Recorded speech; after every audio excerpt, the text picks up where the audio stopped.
Hi, everybody. Welcome to my homestead and welcome to my channel. My name is Jared, and today I'm talking to Jen Stevens. You may or may not recall, if you've seen my Book of Mormon tracker spreadsheet that I put together, she had contacted me because her sister-in-law came up with like a poem to share the Book of Mormon. It was like a Christmas poem. So it's not really good anymore until next year. If we're still here next year, then we can reuse that poem. But she was the one that got me in contact with her and got me the poem. And then she has decided to start up a blog. And so that's why I'm talking to her today. Before we get to that, just really quick, I wanted to show you guys. Let me do a screen share.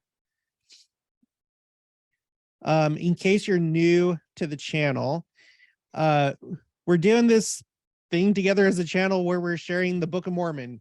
Kind of came out of nowhere. And so far, we are at, sorry, thought it was gonna, we're at 3,982 copies of the Book of Mormon that have been shared. So I would encourage everybody to do this. And then furthermore, to let me know, just put it in the comments or send me an email. Those are the two best ways. And then we'll just keep going. And I'm hoping that, I think it's very realistic to where we could hit 5,000, but I'd like to ideally like really get to like 10,000. I think that we can do that. So far, only 308 people have let me know that they're sharing. There's other people that have let me know that they're like, they just don't want to put their names on the tracker, and that's fine. That's fine. I'm doing the tracker because it could encourage other people to share the Book of Mormon, but that's where we're at. So keep it up, everybody. The channel goal right now is 10 per person. If we did that, that would be 13,700 copies of the Book of Mormon that would be shared. No, 100. So sorry, no, 137. Right, because that'd be if only one person or one share per person. So share the Book of Mormon and then let me know. So Jen Stevens, you are from Washington, correct? Yes. And whereabouts? So I live in the Steilacoom area. So I live in a really gorgeous area. We live on an acre, so we have a little bit of land, and we have the woods behind us, and then we're just a short walk from the ocean. So we live there along the coast. I can walk down. There's a little ferry in that area, and there's some lakes that are close by. So I actually grew up in the Chicago area. And so having moved to Washington, it's so beautiful. And I love all the natural beauty around me. So. Oh, that's great. Yeah. Chicago, like the Chicagoland area. Yeah. Southern suburbs. Cool. And how long have you been a member of the church? So my whole life. I've been a member of the church forever. And, my parents were members. And in fact, I have tons of church blood. It's like you go back and just tons of people that have been in the church since forever. I'm a descendant of the Knight family, and I'm a third cousin of President Nelson. And you look at all of my ancestors, and they're like very staunch, committed. So that's strong with me. Very good. Now, I'm very geographically minded. I don't know why I don't ask my other guests this, but like, if you don't mind sharing, like where did you like get your endowments? What temple did you get sealed in, so on and so forth? Yeah, so having grown up in the Chicagoland area, I was so excited when they built the Nauvoo Temple, because I knew immediately that's going to be my temple. And it was amazing. I mean, to go and have a wedding in the Nauvoo Temple was just a really special experience because I have so much ancestry there and very much into family history. A lot of my life inspiration comes from my ancestors and family history and kind of just the founding of the church and the restoration. And so to be able to get married there was such just a really amazing experience. And, the day that we got married, we were the only marriage of the entire day. So it was like almost everyone in Nauvoo was just centered around this one wedding. There just happened to be a general authority there that day. And that was really cool to have him there, and he was there for our sealing. And then when we walked out, they had the band like on the little trolley there, and they played the wedding march. I mean, it was just beautiful. Wow. It was a dream. Yeah, it was really cool. Yeah.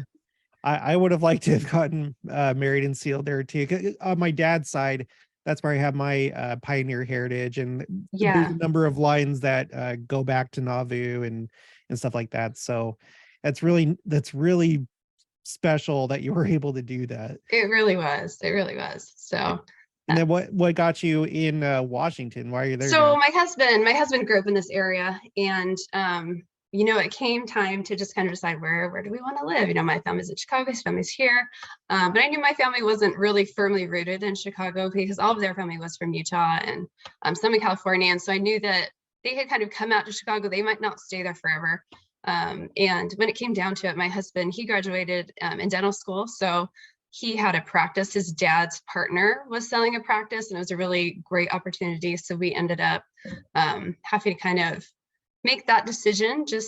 It just felt like the right thing to do, and we kind of um, went from there. So I'm actually a dental hygienist. He's a dentist, so Oh, we're yeah, well, that's we're great. good.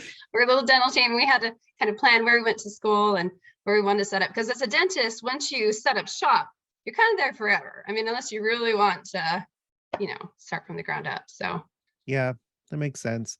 yeah. So, okay, so the first time that you and I ever had contact, it was because of the Book of Mormon challenge, and then later you Yes. decided to do your blog. What inspired you to do it? And if you don't mind, go ahead and share it on the screen and kind of Yeah. show Yeah. everybody No, what I'd it's all love to. about. I feel like actually I feel like it all started with this last general conference with President Nelson.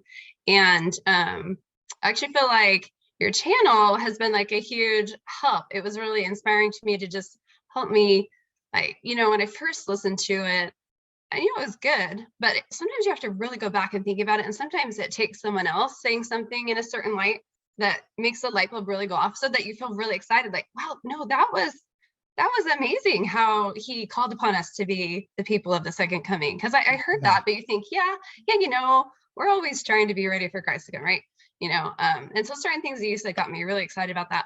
And so we immediately, you know, went to the temple. He talked about focusing on the temple, and And so what's we you did that. guys' And actually, temple? well, the Seattle temple, Oh, okay. yeah. So we went to the Seattle temple, and I feel like ever since that time, that just like things have been happening, miracles flowing, just tons of like miracles and inspiration, and just a lot of direction as far as what I need to do. I think driving this force is just within my heart. Like I just have a huge push to, I think I've been given so many blessings, and kind of like Nephi of old, right? He talked about I've been favored, I had good parents, I've had good families to teach me and to show me the jewels, the priceless jewels of the gospel. And so I feel this kind of this weight of I have a responsibility to share that with people, because I'm going to feel really bad at the end of my life if I just kept all this good stuff for myself and I didn't try to share that. So I've been really just taking it to the Lord. How can I share what's in my heart? How can I share all the goodness of the gospel?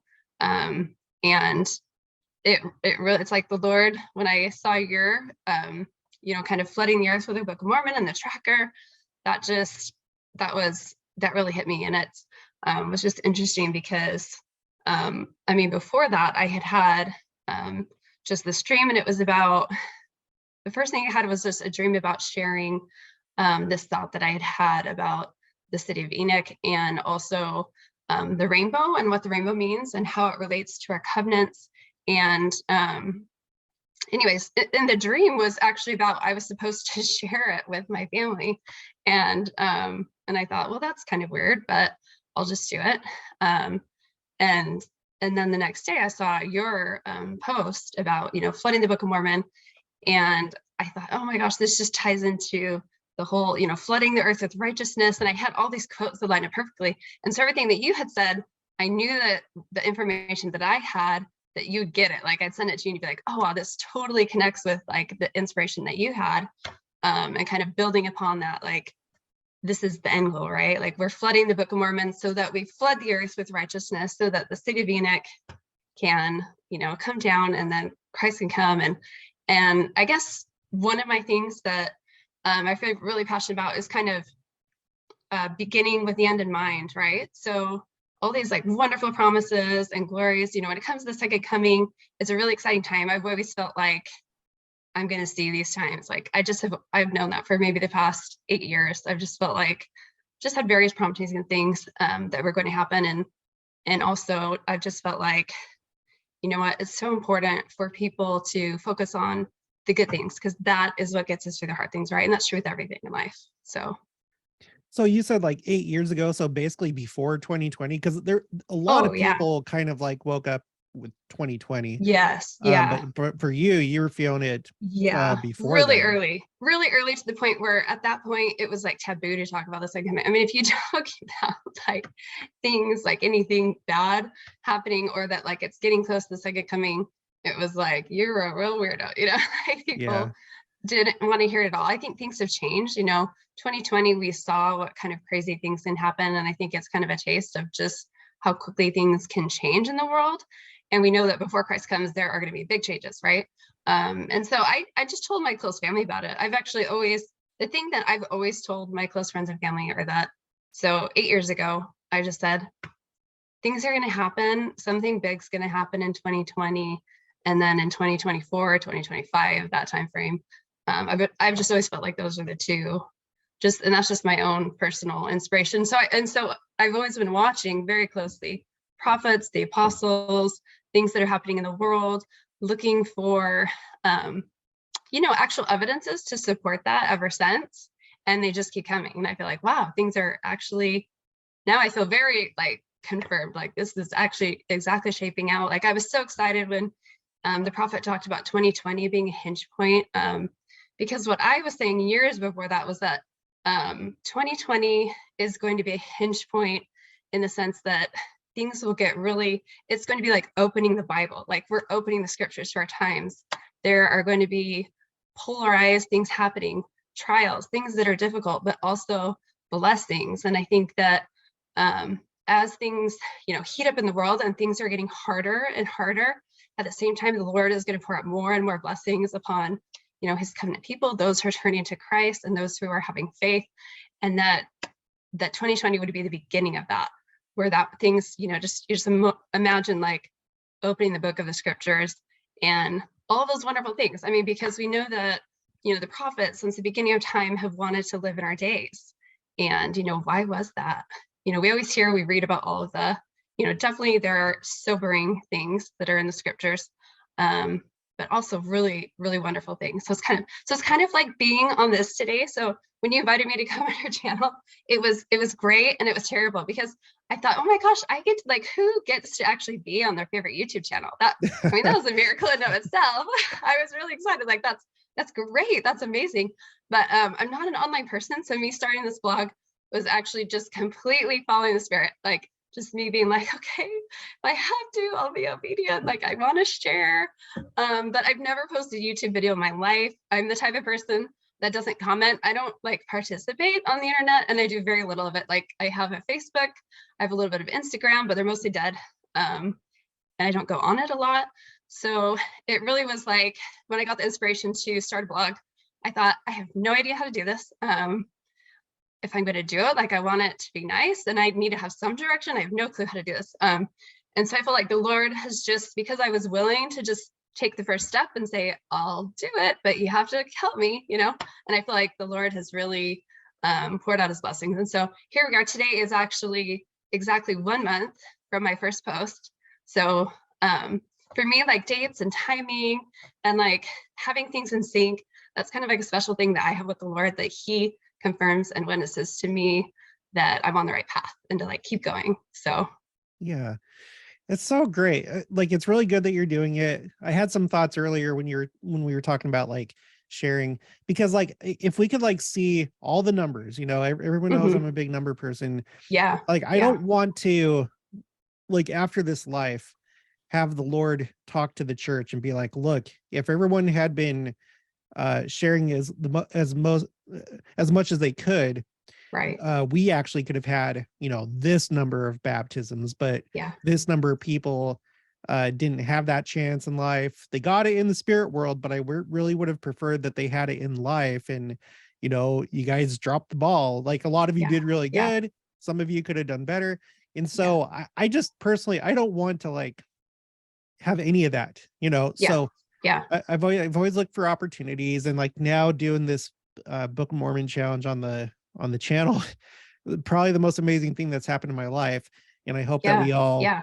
keep doing it. And then with you, doing your blog, and you know, you never know, maybe you'll do a YouTube channel at some point. Yeah. Like, Yeah. you have a good presence. You speak really good. I think that you could do well. But like, Well, thank you. I have to say that is one thing that, like I told you, like just starting a blog and coming on here one time is pretty terrifying for me. So great and terrible, right? There's a terrible, because I'm just a shy person. I get nervous about it. And so I don't think I could live my life feeling nervous all the time about coming on YouTube, and just the worry of like, oh, nobody's watching it, you know, or whatever. And yeah, so, but I appreciate your encouragement, because it was actually your encouragement on that gave me enough encouragement to pray about, just, you know, to open the door a tiny bit to think, well, maybe I would if the Lord really wanted me to, you know. yeah. Well, I mean, earlier you said like who gets to be on their favorite YouTuber's channel, and I was thinking, who gets to be a YouTuber that people have you as your favorite channel? Like, because I wasn't planning on doing this. It literally, I've told this story a couple times on the channel where it was literally just one day in August of 2021. I was thinking about the next year, 2022, and my goals for graphic design. I had a certain number of designs I wanted to do and goals I wanted to meet. And just one day, it just hit me to do a YouTube channel. So I just took my phone, went out to the chicken coop, and just kind of like talked, and it just like it like progressed and it progressed, and now it's like at this point where I'm at like 13,700. It's like, Yeah. what? Wow. That's What the heck is going on right now? You know? yeah, that's amazing. So the Lord, he knows what you're capable of, and he'll qualify you. But yeah, Mhm. it's important taking those very first steps, and then Yeah. just like, you know, starting out small, and then Right. Right. I don't know, and then you can like turn those things into strengths, because I never thought that, the thing is, I never thought that I'd be good at doing a YouTube channel. Like, I'm not a very like Right. outgoing person. Right. So I thought that like that was something that would never happen in my life, but here we Yeah. are. Yeah. So You just never know. it's so weird. Uh You uh, just never know. Yeah. yeah. It. So let's take a look at your blog, and can you Yeah. explain, you know, where the name came from? I read Sure. it, but like, Yeah. yeah. Yeah. Let me go to it. I'll just kind of um go to it and kind of show it, and I won't read all of it, but I'll just kind of talk a little bit about it. So, okay, can you see it? Yeah. Okay, so it's my blog. And we'll go to the kind of about me. I kind of explain how I got to, how I started it. But first of all, I want to just note here, I know people, members of the church, are thinking, oh, that's not a modest person. That was the only picture of a woman. I wanted to have a woman and fire poppies in there, and that was the only picture. So you have to imagine it as a symbol, right? Okay. Israel often is seen as, you know, we have Rahab, and we have we're sinners at times. We're still working on getting those glorious robes. So all right, so I just kind of have my beginning stuff here, and I kind of just you know, introduce it by saying that I basically just prayed about it, and the thoughts that came to my mind were fire poppy bloom despite the doom and gloom. And you know, that just came into my mind, and what I was praying about was you know, I'd felt prompted like I should do something online, and I thought I have no idea where to start, so I need a starting point. And that was my starting point. And then from there I said, okay, well, I have no idea how to start a blog. Like, I don't know how to do that. I mean, I had a blog a long time ago, the whole Blogspot thing, but I didn't want to Mhm. do that. I wanted to do an actual website. And so, um, anyways, it just kind of came together. And I thought, well, if there's, you know, firepoppy dot, you know, org, then I'll go ahead with that. And sure enough, that was available. So I got that set up. And I just feel like every step along the way, things just kind of open up. And how'd you And decide on fire poppy? that was that just it just kind of came to me. It was just like that was the inspiration. It was like that was the word that I heard was fire poppy. And it was like the words just came to my mind, fire poppy bloom despite the doom and gloom. And I was like, fire poppy, what does that mean? And so I'm like going online, I'm looking like fire poppy, what is that? I mean, I understood that bloom despite the doom and gloom. Like, I understood that because for someone who's focused on the second coming, I feel like like I said, over the past 8 years, it's kind of a struggle. There's a balancing act of like not getting into the fearful part of it, and looking at the good. And there's just this, but also soberly facing the reality of it. So I think there really is a balance to be had with that. And so I really liked, I was like, wow, that has a ring to it. And it made sense. So I looked up what fire poppies were, and then I was able to just basically, yeah, kind of go from there. That gave me more inspiration, and it made sense to like my own personal thoughts, right? And then as I was, I'm thinking about fire and fire poppy, I'm like, oh yeah, because the day of burning and the last days, and then I'm looking at fire, and I noticed that the Mauna Loa eruption that had happened, and I realized that was on the same day like that I was getting surgery. And so this is where like I had just gotten surgery, so I was having time where, because I'm a busy mom of 5, I'm the women's president, I'm very busy, I'm doing things. So it was like I was forced to just have this quiet time, and because I was recovering, I had the time within just a few days to start this up. I remember when I told my mom I started a website, she said, what? Like, why didn't you tell me about this? And I was like, well, I thought of it like 2 days ago, and then I just it just happened like that. And so I wanted people to have something good online, so when people, like, as the times and the hard things heat up, that people can come online and see something that is uplifting and good, and just pointing people's minds to the good things that are coming, right? Pushing past the hard things, because I think that there's gonna be a greater need for that as time goes on. And just, let's see, let's go back to the home. So my blog, I'll click on my blog really fast. I've only done one post on my blog.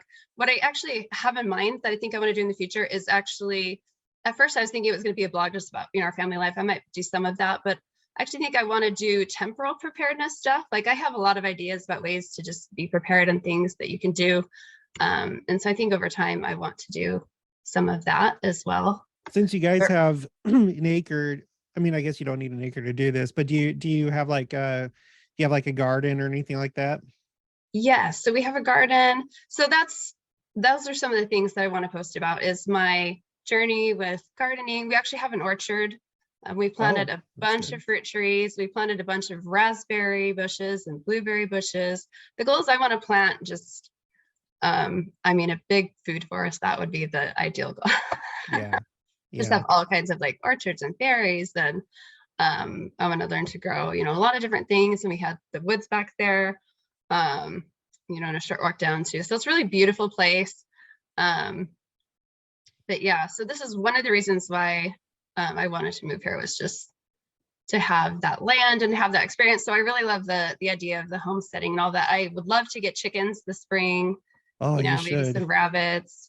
So that's something that I haven't explored. So I'll be looking to other people who are sharing online to help me with that, right? So so it's a big deal. You can really help people. In fact, it's just so interesting. As I've been doing this, I feel like the Lord has really opened my eyes to how other people online can help us when we just do it, when we get out of our comfort zone to do it. Like, he'll jump in and help us, and how this helps other people. And in fact, there's this really interesting, just another little miracle this morning before I got on. So I had my computer set up with all, my tabs ready to go.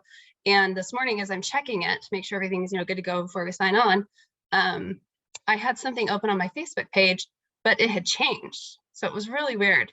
It was on a completely different, it's like, here, I'll click on it. Let me find it. I like the fire poppy visual, because I'm still thinking about that. Like, just the idea of fire and red, it's just like very artistic. And I love the smell of fire. And we smell all the time around here, because some people have fire stoves and stuff like that. And there's always like fields burning, people like getting ready for the next year. Yeah. So I love that. As a kid, I was a pyro. Like, I love fires too. I love building fires. I love going to girls' camp and teaching the girls like all the different ways that you can start a fire. There's so many ways. And so that, I'm sure I'll do some posts about that on my blog. And so same thing here. It's like kind of the fire. I love that aspect. I kind of like the, that, but I also like to look at the beauty. And this whole, you posted your last thing about these arc storms, and that's exactly what Fire Poppy is about. It's about fires come, they burn these huge areas, and the fire poppies have to grow, lots of them. And so I imagine that as all of us doing our best to bring light and beauty despite the fires and all the things that are happening. We need to bring that light and beauty so that we can stop the erosion. And that is the beauty of the fire poppies, is they all spring up, and they only spring up when that fire comes. But when they all, if there's enough of them, then it stops the erosion. And then when the rains do come, it's not as devastating. You don't have those huge landslides. It helps to fight that. So there's not as much devastation that comes from those things. So it was kind of cool that your last video about that, I was like, oh, that's the fire puppy imagery. I like that. Yeah. I guess you could say it's a very kind of like millennial type symbol, because it's after the fire and then thriving and having beauty afterwards, and recovering, healing, stuff like that. That must be why you were born with red hair. It's all making sense. So I was gonna show you, this just popped up. So it was weird when I opened my screen today. Normally what I had done is I was searching my posts, and to find this old post, I just typed in, search my posts about COVID, and you can see there's some things that come up. But when I opened it this morning, it had changed, and as I couldn't scroll up, there was only one post on the screen, which was really weird because I knew that I had quite a few posts that had popped up, and I had it already saved on this. But this one was here, and it was the only one. But then as and I was thinking about it, I'm like, maybe that's something I'm supposed to share. And then as I wait a little bit longer, it like kind of resets and it all comes back and it's all there. But I just felt like, wow, this is actually just another example of how something online, how sharing online can help. And this is an example. This is one of my friends who posted on Worldwide Unified. So you think like, oh, I know there's a lot of people that think, oh, what good are these online things? And sharing online really help people. And here's my friend, she just said, she's saying, thank you. I joined this group, the opportunity to pray, fast, and celebrate with y'all. She and her family, always welcome us to join that, so she's saying thank you. But then she's saying basically on Monday, I went into work with a renewed sense of calm. So she had been feeling, this is the time of COVID where she's, we're all feeling that anxiety. And she mentions how, her mother called her that night. She's very, very Polish Catholic. She told me of the prayers that she had been offering for me, and that Sunday had been Divine Mercy Sunday. 20 years ago Sunday, I was in for the canonization of St. Faustina. And that is what St. Faustina reminded us of, that Jesus came to earth, no matter what your theology, to bring love and mercy. I do not think that day was an accident. Jesus showed his mercy that day to me, and I felt calm so I could help others. And then she says, I thank those out there praying for us healthcare providers. And this Worldwide Unified, this is something that was just, members of the church started. It's not an official church thing, but it was just kind of like the Flood the Book of Mormon thing where, members of the church, they just put it out there, and it has a purpose to get people together and to grow their faith. And so that was just a reminder to me that, these things that we do online, especially these group efforts, are very helpful. And so I think that the Flooding the Earth, I was able to start the Flood the Earth with the Book of Mormon. And so if people want to come on here, they can always post, and then I can post it on yours. And I'm just going to be posting ideas on how we can do that. Because my big testimony is, you may think, what good is it if I just share with one person, or, a little bit here, a little bit there. Or maybe you feel like just, sending a text to someone, that's not going to be a big deal. They won't read it. They won't care. That when you just do the effort to go out and share, those miracles will just flow. And I've definitely experienced that. So even just from the standpoint, you think of the prophets of Noah, who was proclaimed to the world and had zero success, right? But he still felt those blessings. So there's always that. Yeah. Well, I guess you could say it's potentially one of those Abinadi moments where, and Sister Nelson brought that up, being prepared for Abrahamic tests and Abinadi moments where you feel like you're the only one, that has a testimony around you, only member of the church at your work or whatever. But you never know how the Lord may have prepared somebody, because we can't see into other people's lives and what they're experiencing. behind the scenes. And so for all you know, when you send that text, it maybe the Lord set it up in such a way that it comes at just the right time for that Right. person. And then the other thing is, and I've talked about this many times on the channel, and it's interesting as I put together this timeline, because I'm including like technological advances, and everyone knows that technology really started to advance since the time of Joseph Smith until now, Yeah. to where now we're like all connected, like all countries are connected with the internet Right. and other means. But it's like having been part of a war where all you had was swords, and now we've been given machine guns and Right. airplanes and Right. stuff like that. Right. Right. You don't No, want no, to. it's so Yeah. true. And I feel like really the seed that started everything was I did have it in my heart. And I was reading the scriptures and I was reading about the sons of Mosiah and Ammon and the great missionaries. And I was thinking, that's what I want to do. That's what I want to do. And I felt like the Lord was like, well, go online. If you want to, I have thousands of people want to get your word out, go online. So, Yeah. um, I look at my analytics and I see like the different countries, like my audience from different countries, and I'd like to know the story behind some of them, because some of them are just far away places. I don't know if it's like somebody that's visiting some country like Indonesia and they're just like on vacation and they're watching my channel, or if it's actual Indonesians that are watching my channel. But the the potential reach is crazy. It is wow, just wow, crazy. You never know who's going wow. to come across your stuff. When I was doing videos about the Pashtuns in Afghanistan, because they have a tradition of they believe that they're descended from Israel, even though they're Yeah. Muslim, they still hold that tradition. There are a bunch of Pashtuns that came across my videos, and for all I know, maybe that one of them took an interest in the church. So Heavenly Father's given us incredible tools, and we should really, really think about using them seriously, because they're just there for us to use, but we got to pick them up and use them. All right, so let's see some more of your blog. Okay, yeah. So, um, this post right here, it's so interesting because this post right here, again, this could almost contain within it this analogy of how the last days are and how the mixed feelings, really hard, terrible, tragic things happening, but interspersed with God's miracles. And if we are keeping our covenants, going to the temple, if we're turning to Jesus Christ, if we have Jesus Christ in our hearts and we have him with us and we're doing that all the time, then we're going to be prepared. When those times come, we're going to see miracles. And because of that, God is going to bless us to be able to help people in special ways. And I think, and to see and to experience it in a special way. And so yesterday, let me click on this. This just happened yesterday. So this experience literally happened yesterday. And I knew that I needed to quickly, write about it, and so that I can include this here and to just share like this amazing miracle.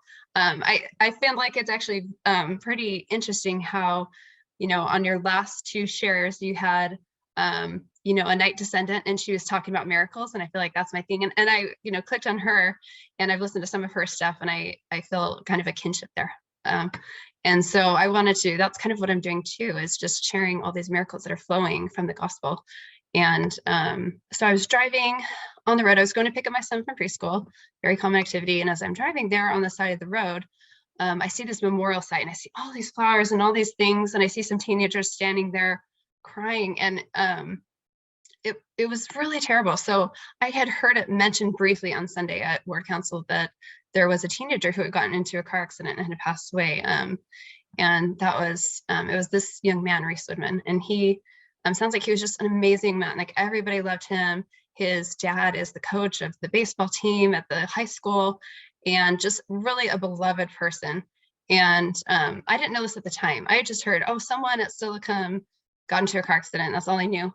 And so I was wanting to find out more, but as I drove down the road, it dawned on me, oh my gosh, this is the spot. Like this is where it was. And it really hurt my heart. Like now as I think about it, because I'm the Young Women's President, And the youth are my heart. Like, I pour my heart into the youth and I love them. And so to think, and I knew this was going to affect all of them, that all the youth at our local community high school were going to be so devastated by this. And so, just, it's like I'm putting myself back in that moment. I'm driving, and it's just like this. I'm tearing up, and I'm feeling the tragedy that we're all going to experience, and especially the family. And as I'm thinking that, it's this really dark day, right? It's cloudy here a lot. It's just dark. But then all of a sudden, as I'm driving, and I'm in this tunnel of trees, there's all these trees, there's all these clouds, I'm like surrounded in darkness. And all of a sudden, this like bright light ray of sunlight just comes through onto my face. And it was so sudden, it was shocking. I'm like, oh my gosh, the sun, I haven't seen that in ages. And how did the sun get through all those clouds and get through all those trees to, like, kind of wake me up to that? And I thought, it reminded me of a few other moments, like special moments in my life where I was really needing help or down, and the same thing happened. It's like the sun kind of just rose to the right place, and it was just like a tender mercy from God, and it kind of got my attention. And so I'm really paying attention now. I'm like, oh wow, I think God's trying to do something here. So I'm driving, and I just drive a couple of minutes. So my ride to preschool is very short. So as I just drive a few more minutes, and then I see like this beautiful opening, like I see it appear, I see the clouds open, and the rays of sunshine are coming down, and it's so gorgeous. I feel like, oh my gosh, like Christ is going to come out of those clouds. Like, it was so beautiful, and it was so pretty that I pulled over and I took a picture. I'm like, okay, God's doing something, I have to document this. So I take a picture, and then I think, okay, well, we keep driving, and we keep going, and then it closes back up. So it was there for just like a few minutes. It closes back up, and I'm just driving on the straight long road. So I'm watching the same sky, right? And then when I get to the stoplight, you can see it's dark, and then it starts raining. It starts pouring. And then I'm almost to preschool to drop them off. So I get there and I drop them off.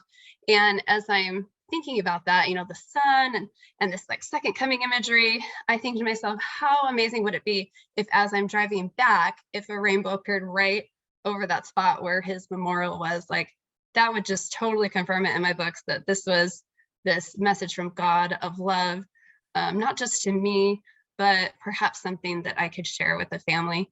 And so I'm driving, and I'm watching the sky, and I'm thinking, I don't see a rainbow. I can see the sky. I'm watching it, and I'm just driving. It's all open, and I know that it's open for a while until you get to the the tunnel of trees, and that's where this memorial is. So I think the rainbow has to appear before the tunnel of trees so that I can see it. It's got to be on this side of the road. And I'm watching, thinking, okay, like, is it going to happen? And it's almost like too late. And I think, well, wishful thinking. But then all of a sudden, like, it just materializes this beautiful rainbow. Oh so I pull over, and I take a picture of it, and I'm just staring at it in awe. And it's beautiful. It's so amazing. And I just stare at it for really only a few minutes, and then I get my picture, and then it disappears and it's gone. So I keep going. So I continue, and I'm in awe because, as I was driving, the rainbow means so much to me. And if you read my blog, you can read, I would say, just a fraction of what the rainbow means. I think it means a whole lot. And so for me, it's more than just like, oh, that's a pretty rainbow. It's like 1,000 different points of doctrine and my covenants and my relationship to God and the second coming and God's mercy, and just like a million things. And, if you go on my blog, I get kind of worried, but I just have so many things. Like, I feel like for the past 8 years, what I do in my life is I observe. I'm an observer. I'm a ponderer. I try to seek for revelation every day, and I just write these things down. And so sometimes it's hard to express it. But this was just so beautiful. And so I get back in my car, and it's funny because after I looked at later, like literally as I'm like posting this blog, I realized how similar this picture looks to this picture. Look, it's like I'm driving on this road, and there's this rainbow, and this is just like my picture of the rainbow covenant path. So I thought that was pretty cool. And then anyways, and then I keep going. And so I'm just thinking about, again, this is another miracle that's just kind of confirming. This reminds me of my ARC post. We're going to go to that because what my ARC post is about is, that's kind of my word for the year. And it's about looking for miracles, seeking for miracles, and putting them inside that ark inside of your heart, right? So inside of the ark, there was Aaron's budding rod, the 10 commandments, the pot of manna. So I think before Christ comes, we need to seek for those miracles. And I feel like this is the year. I feel like that's the prophet saying. He's saying, seek for miracles, go to the temple, because this year you need to find those miracles, you need to experience them, and you need to put them in your heart and store them so that when those hard times come, you will reference that. And just like the children of Israel, they carried that ark with them. If they didn't have that ark with them, that firm foundation, those like things that they had, then they couldn't win. They felt it was too much. So when we need to fight our battles, we need to keep that ark with us inside our heart and know that God is with us. And anyway, so I stopped at the memorial site and I thought, well, obviously I have to share this story. So I'm going to put it on my website. I'm going to try to share it. Hopefully friends and family will see it and it will bring them some comfort. I actually raced home. I got some like homemade cookies that I had and I brought them to the kids that were standing there and I told them the story and just, it was just, they seemed to really appreciate it. And it was just such the amazing part too was just how the Spirit was like pouring out on me and I could just feel God's love for everyone, that God loved this young man and that he loves all of us in that same way. He loves all of us so much. And then after I, was done talking to those mourning youth who were standing there devastated at why this had happened to their friend and, all those questions that come with it, like, where was God and why did this happen? Like I look and this song comes on and it's Pour Your Spirit Out. And I thought, oh my gosh, it couldn't be just a more perfect song. And just a small sampling of the words are just like Lazarus, out of that grave, our God rewrites history. Jesus, you change everything when you pour your spirit out. And just that thought that spirit that we have is so important and it really does change everything. We have that with us then in all situations. And I just kind of mentioned how he kind of joined the ranks. There were, you have the Queen of Elizabeth, who when she passed away and all the people were there mourning, you had this kind of symbol in the sky, the double rainbow. I actually have a friend who she did life flight. She was a nurse and she took care of people. And when they did an honorary flyover with a helicopter, a rainbow appeared in the sky. So this is actually, I was like third instance of kind of a rainbow appearing in those hard moments. And this just goes back to it. And it's like my first two posts, they're all about miracles, all about the ark. And then you have flood the earth, right? And so this is where, like, Jared, I don't know, you and I, like, I think 3 different times, like I have like this, like information, like a dream, this like very direct revelation. And then the next day I see that you're posting about it. And it's just, and then I get like this new piece to the puzzle.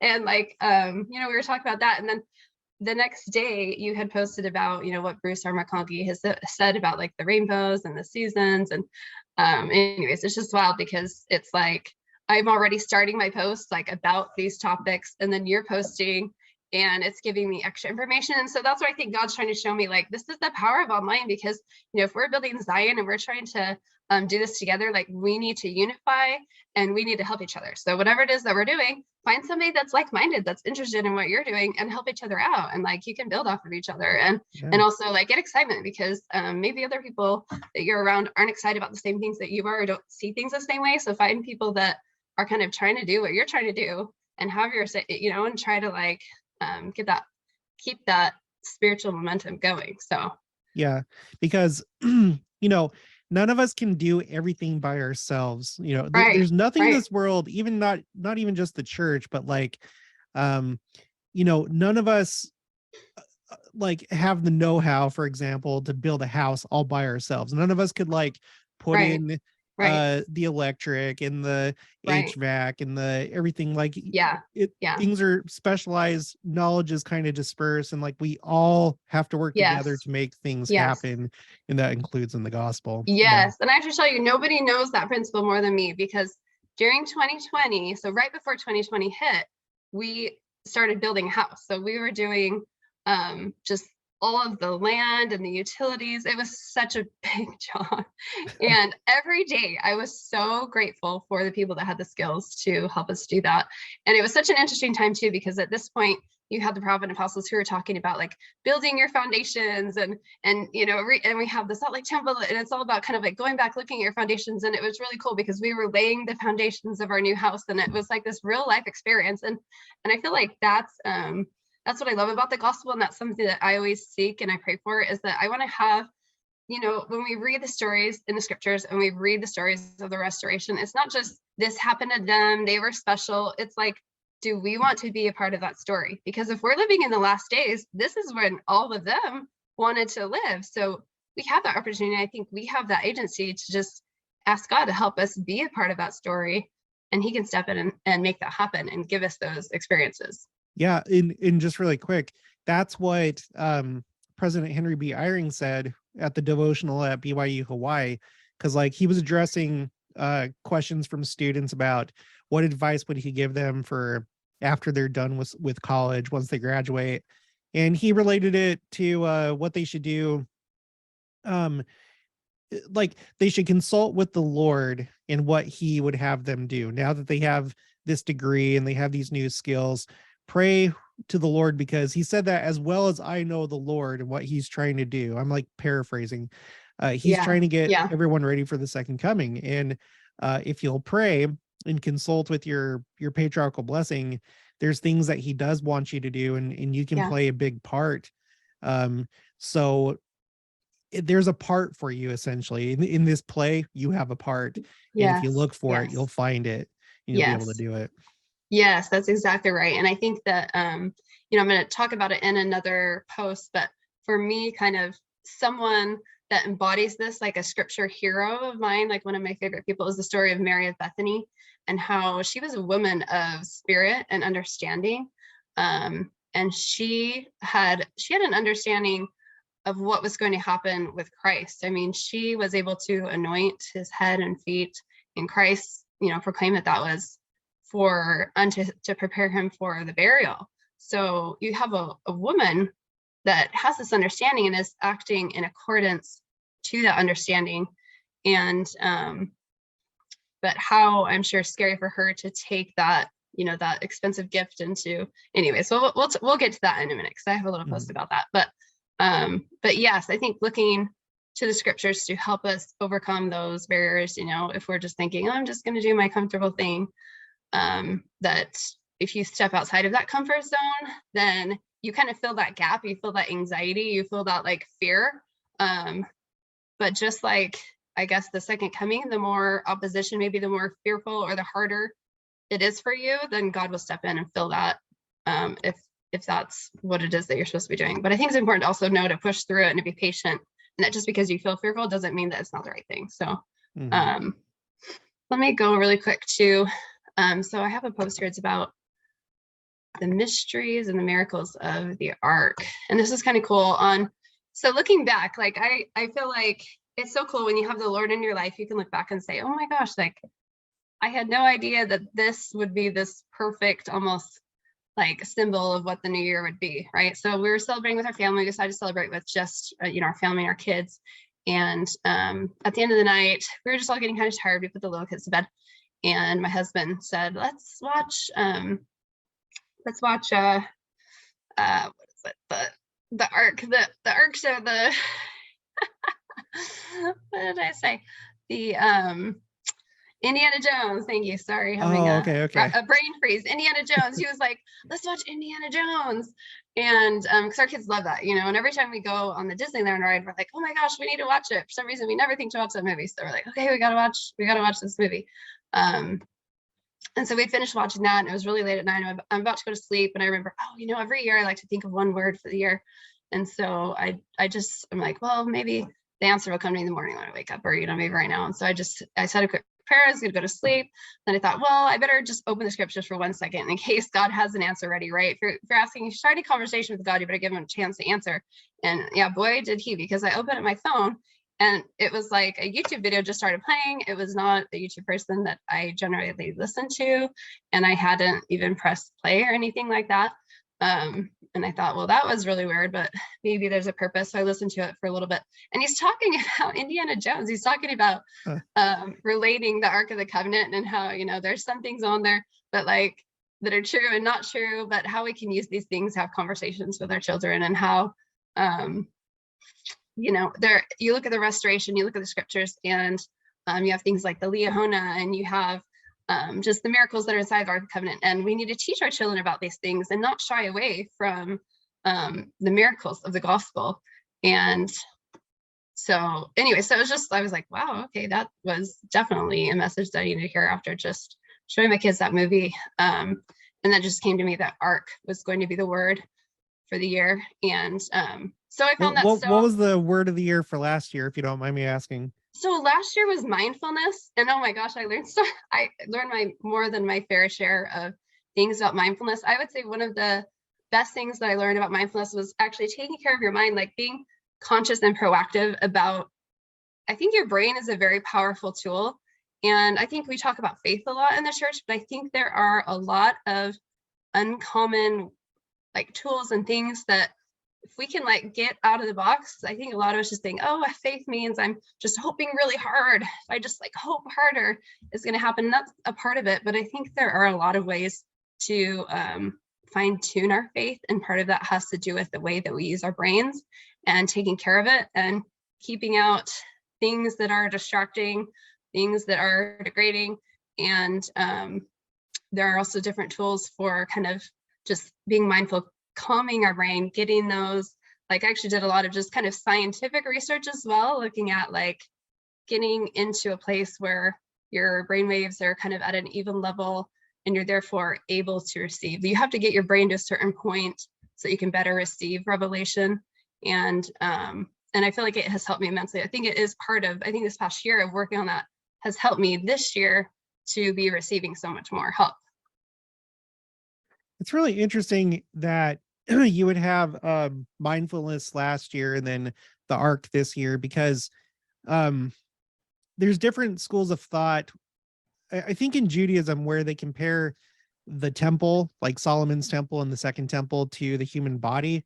And it's almost like it's designed after the human body. Like when you go into the temple, back in those days, you should know the 10 commandments. So that's like the 10 toes, and the 2 feet, the 2 tablets, 10 toes. You go in, and then, you have the altar, and you also have with Solomon's temple, you have the, I think it's called the Bronze Sea, which essentially is now baptismal font, which is like, it's a birthing area, right? Right.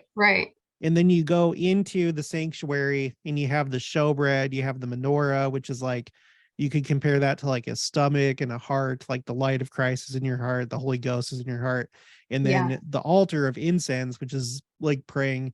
But then when you go into the Holy of Holies, it's shaped like a cube, and you have the ark in there. And the ark, according to the way that some people look at it, is kind of like the mind. It's like the brain. You have like Joshua's staff in there, and then you have the 10 commandments that are in there, like things that you're supposed to like. It's like a symbol of having God's laws in your mind and remembering the manna, which was a miracle that sustained Israel as they were traveling. So I feel like those two things are very related. No. And I have done a little bit of, I have heard, some of what you said. And so I think I'm definitely a deep diver. Like I definitely did a deep dive. I'm very open-minded, so I'll go to all kinds of resources. But I keep the restoration of the gospel, the prophets, the apostles, the scriptures. That's my core. So I'm not afraid to read things that, might have some truth and some false in there. And to me, it's an exercise in discerning truth and error. And I just collect up all the truth that I can from all the different sources that I can find it and just kind of try to apply that. But for instance, like one of the things that I learned was for saying, like, how do we say more powerful prayers, right? We know there's different like degrees, right? You say your quick prayer, your heart, your mind's not in it. So how can we get our minds more into our prayers? How can we like access that power and communicate with God? And I feel like I did a lot of kind of delving into just as I'm praying, also adding visualization to that. But before I do the visualization, I also, I did some reading about kind of ways to just calm our minds, to get it to just, if your mind's racing and distracted, or they call it popcorn brain, your TikTok brain, you just have these things, you're not going to be as tuned in, right? It's like a radio. You got to figure out how to tune your brain before you can get that. And so, I really deep dived into a lot of those different resources on kind of how to get your brain into the right state, and just kind of doing everything I can with all the knowledge that's out there to get my brain fully tuned in, and then to go from there. So it has been a very interesting. So anyway, so going back to the ark is kind of interesting because it reminds us of just all the miracles. We have the miracles of, Noah's Ark, and we have the Ark of the Covenant. And also, I mean, this Book of Mormon sharing was just a huge miracle. So my experience with it was, I thought, I'm just going to do what I can. And again, that comes back to kind of a Mary of Bethany thing that she teaches me in the scriptures, is that, Christ said that she has done all that she could. And I always think, I'm just going to do what I can, even if it's piddling. And I was able to share with a lot of people, and I challenged the youth to share. And then, of course, it ended with a miracle. So we ended up sharing 88 copies of the Book of Mormon through text and other, messages. And that's kind of my number. And I did find it interesting. Some of the people that have come on, and they talk about, these numbers, and I never heard other people say that. So I was like, wow, that's me too. I always, like, 8 is my number. I still always see 8s. And Doctrine and Covenants 88 means like everything, and it's all about the second coming. And so certain things. And I think that, numbers are symbols, and symbols, whether it's the rainbow, whether it's a number, like, they're things that have personal meaning to you, and you have a responsibility to learn about these things, and you kind of work with God to ascribe meaning to it. And then God can use those things to continually ascribe more meaning to that. And so I feel like as I go on, God just piles things like deeper meanings, more layers, so that these symbols have even more and more meaning. So every time these things appear, it's kind of like God's wink, like, remember all those other things? Like, this is another one, Yeah, I totally agree with that. In fact, for us, as we were deciding to whether we were going to move to Kansas or somewhere else, Kansas is the 34th state of the union, and so 34 would kind of pop up from time to time in significant ways, almost as like a reaffirmation that yes, like, that's where you should go. And that would have been something that would have been unique to us. It's not like 34 universally for everybody means Kansas, but for us, right. Yeah, It's like people think, oh, I'm going to Google search, like, what does this mean? And you could like start that as a foundation. I think when I was younger, I think the first thing I ever learned about, numbers being a symbol, or even that crossing my mind, was that, the number 8 was related to Jesus Christ. Or no, I think it was actually as a child. I said the number 8 is my favorite because that's when you get baptized. And so it just built from there over my life. Like, I'm like, 8's a really cool number. That's my lucky number because that's when you get baptized. And then it's just kind of built from there. And so that was really special to kind of end with knowing that we had 88 shares. And but as you do these things and you start diving in, you think like, well, should we be searching the mysteries? And I feel like, First Nephi, the first thing he says is that, having had a knowledge of the goodness and the mysteries of God, therefore I make a record of my proceedings in my days. And anyways, he talks about being born of goodly parents. And so this comes back to that likening the scriptures. Like, the first thing he said is that, because of his parents, he had a great knowledge of these things. And so he was making a record, he was sharing, he's putting out there. It's interesting that that essentially that's how the Book of Mormon starts out. Like, one of the first lessons that you learn is that the difference between Nephi and his brothers is that he was seeking the mysteries. He wanted to know what his father knew. He wanted to learn directly from God. So he had like a burning desire for knowledge, and it was given to him. And so if we do the same, then it'll happen for us too. That's exactly right. And that's like, I guess that's the miracle I'm trying to share, is I am constantly just shocked at how, like, I feel like I do have just this natural thirst. Like, I want to be a part of the story. Like, I want to have these experiences that people in the scriptures did. And God is so generous in giving us those experiences and helping us. And, but we also have to want it enough to do all the work, right? Spend the time reading and pondering and doing that. I think that's where maybe some people get tripped up, or they get stalled in that. But it definitely bears a lot of fruit. And I've seen that. And so, so as I was like, so for instance, just thinking about, but I think you do have to be careful what you share. Some things you can share, some things you can't. And I was kind of praying about that as far as what things to share. And it was an interesting response. And I feel like that's the interesting part of personal revelation, is answers come to you that you're like, well, okay, well, that wasn't what I was expecting. But I prayed about that, and I just, I heard the sentence, a new time and season is coming. And so I'm like, oh, wow, okay. That, sounds like second coming stuff. But then I saw, like, it was a newspaper. So it was a newspaper with 3 circles on it, and it was Russia, China, and the United States. And So usually after that happens, I have to continually like think and ponder on it to get the full meaning. Sometimes I'll have it like a little bit of meaning, then I'll think more on it to get more meaning. And the more I thought about it, I thought, well, obviously the newspaper is like, yes, share, like green light, share. A new time and season is coming. So this was the one that I was thinking about. And then, so it was like, I heard that with the word season. And then that next morning you posted about seasons from Bruce R. McConkie. And I'm like, oh my gosh, so that just builds upon the flipping your through rainbow and like tying the rainbow into season. So again, it's just like piling on more meaning to these symbols, which is really exciting. So that was really cool. And so that kind of gave me a deeper understanding of what that might mean.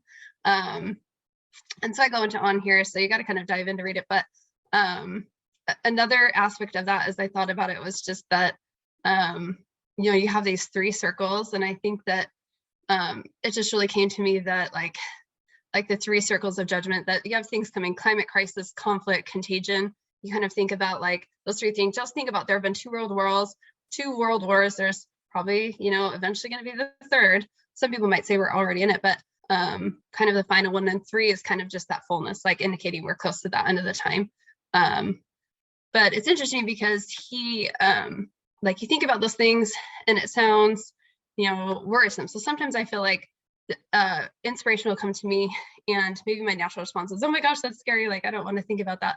But then I feel like the Spirit will always follow it up with like a merciful thing, like, but this is like what you need to do. And so I noted on there, I felt actually what it was is earlier I had like woken up really early in the morning, like 4 a.m. and I just recorded the scripture in Psalm 90. And so I had no idea what was in Psalm 90, but I just felt like I need to go to Psalm 90. And it was so interesting because you read about it and it talks about, it basically encompasses all those things. And it talks about the number 1,000 fires and floods. And then at the very end of it, it talks about what it is that we need to do to escape. And we need to, you know, apply our hearts unto wisdom, and we need to repent. We need to also, I feel like a huge part is to have worship and wonder. And so that's what I'm trying to do with my site. And that's what I want to promote, is for people to worship more and to have wonder and to see the beauty and to focus on the glory of God, and to have the beauty of the Lord be upon us. And it's on here. So at the very end, then it talks about the floods. It says, the floods have lifted up, O Lord, the floods have lifted up their voice. The floods lift up their waves. The Lord on high is mightier than the noise of many waters, yea, than the mighty waves of the sea.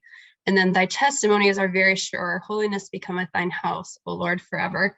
So there's a lot of answers there about, you know, sharing our testimonies and sharing the truths that we've learned, and just remembering that God rules. And, you know, with my heritage, it was kind of cool because when I was first talking to you, I marked on here how I made just a little personal note that it says that, you know, God reigneth. And I made a little note about Lydia Knight, and she used to say, anyway, so this is kind of cool because when I was first talking to Jared, so just for everybody that doesn't know the story, when Jared and I were first talking, we talked on the phone before the interview, and I was talking about how, you know, we need, this is, you know, women have a special role to play in preparing for the second coming. And as I'm just starting this online journey, for me, that I was trying to think of, I like to think of people, right? I like to think of scriptural people and people in my life who I can kind of follow in their footsteps. And like I just mentioned Hannah Stoddard to Jared. And when I said that, like, Jared was just like, I just had an interview with Hannah Stoddard today. So it's just kind of funny how it was just so random. Yeah, I was like, I literally just talked to her a few hours ago. Yeah, and I hadn't mentioned the name of any other person in the entire world. And I was just like, oh yeah, like Hannah Stoddard. Like she's just been sticking out in my mind as a woman in modern days who is sharing her testimony and doing everything that she can to share these beautiful truths with the world in the best way that she can. And so I felt like that was such a tender mercy. So I'm like, oh, it's just miracles upon miracles. And now I get to follow that person because that was the last interview that you did. And so it's kind of cool because first we had a descendant of the Knight family, and they were like the biggest champions and friends. They never felt like Joseph Smith had so many friends that fell away, but Joseph Smith called them his faithful friends, and he pronounced so many blessings upon the Knight family and their posterity because they were so true and faithful throughout that whole thing.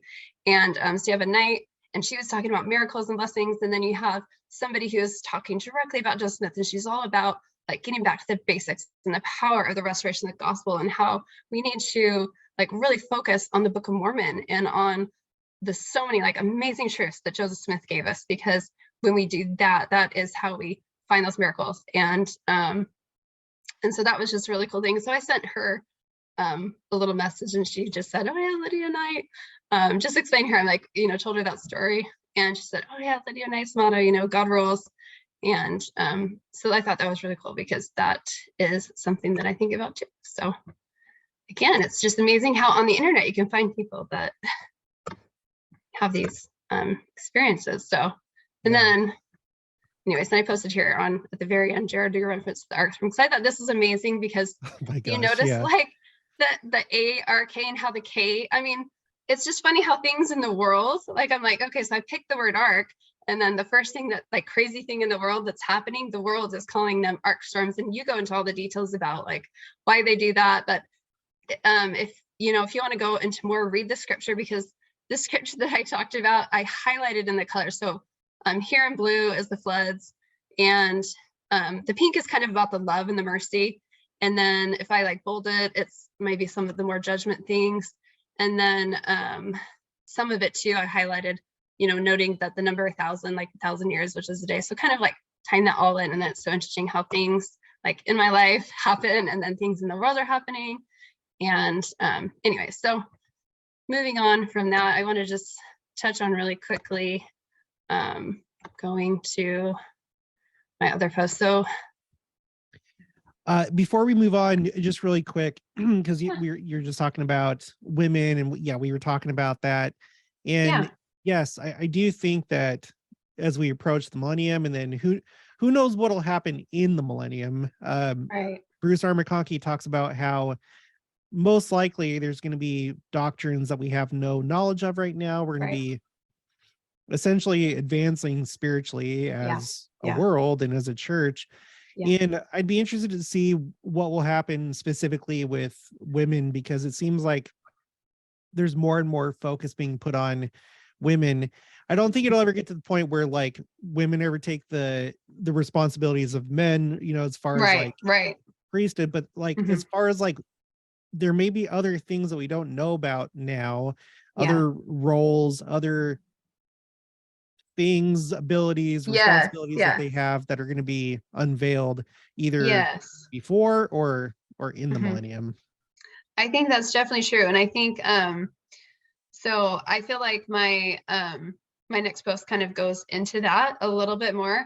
And I feel like women is definitely kind of part of the mystery. So I love the mysteries, because it's this, you don't get the whole picture. It's like God slowly reveals the picture, and you get a little bit more, and then he confirms it. And it's kind of this like exciting hunt to find out revealed truth. Because there's truth, I'm sure we have just a tiny, tiny sliver of the truth. We have eternities of truth to learn in our lives. And I think that, an awesome part about that is that as members of the church, we have the knowledge that we can go to the temple and we can approach God. We can learn those truths from God himself. And anyways, but before we go to that, so my next post that I go to will go into that a little bit. But on my last post, we were talking just a little bit about, kind of some of the judgments and things. And sometimes you want to kind of gloss over that. But again, another confirmation is here, just talking about Bruce R. McConkie. And that's what I wanted to talk about before we moved on, was like right before I started this post, I noticed that the Millennial Messiah book was just sitting there. I didn't know it was in my bookshelf. I have a bunch of books right there, but it was like it had been pulled out. Like one of my kids like pulled it out and set it right there. And I thought, oh, I didn't even know I had that book. Because when I was looking when you posted that, I didn't even know I had that book. I was thinking, I thought I had it online, and I ended up just searching for it online. And I kind of just, was studying that a little bit more. And so I was excited to see that. There you go. I had it right there. And I thought maybe I'll look at it really quick, because maybe there's some inspiration that will come to me before I start. And it was like, I opened up to it, and it was exactly kind of telling me what I didn't want to do. But I'll just say like a little, because I'll let Bruce R. McConkie say this. And he just says that Let all men know the coming wars and desolations. Let them know that Armageddon is at the door. Let them know that the sword of the Lord's justice hangs heavily over all men. Let not these things be hidden from them. They are entitled to be warned, and God, by the mouth of Isaiah, raises the warning voice. And that's pretty interesting, because I think a lot of people in the church think like, oh, if Armageddon's at our doors, then the prophet's going to get up there and say, the Armageddon is, or like, this is exactly, he's going to play out exactly what's going to happen. But you look at the scriptures and Jesus Christ, why was he emphasizing to study Isaiah? I mean, he said, read the words of Isaiah. If he said, don't worry about the scriptures and the prophet's going to tell you every single thing, then he would have said that. And it's, of course, we listen to the prophet and apostles, but I think when it comes to like preparing for the harder times, like the prophet's focus is on, pointing us to the good things and miracles and telling us to go get personal revelation. But one other thing that Brasir R. McConkie said is, he said, you can discern the face of the sky, but can you not discern the signs of the times? That's, in Matthew 16.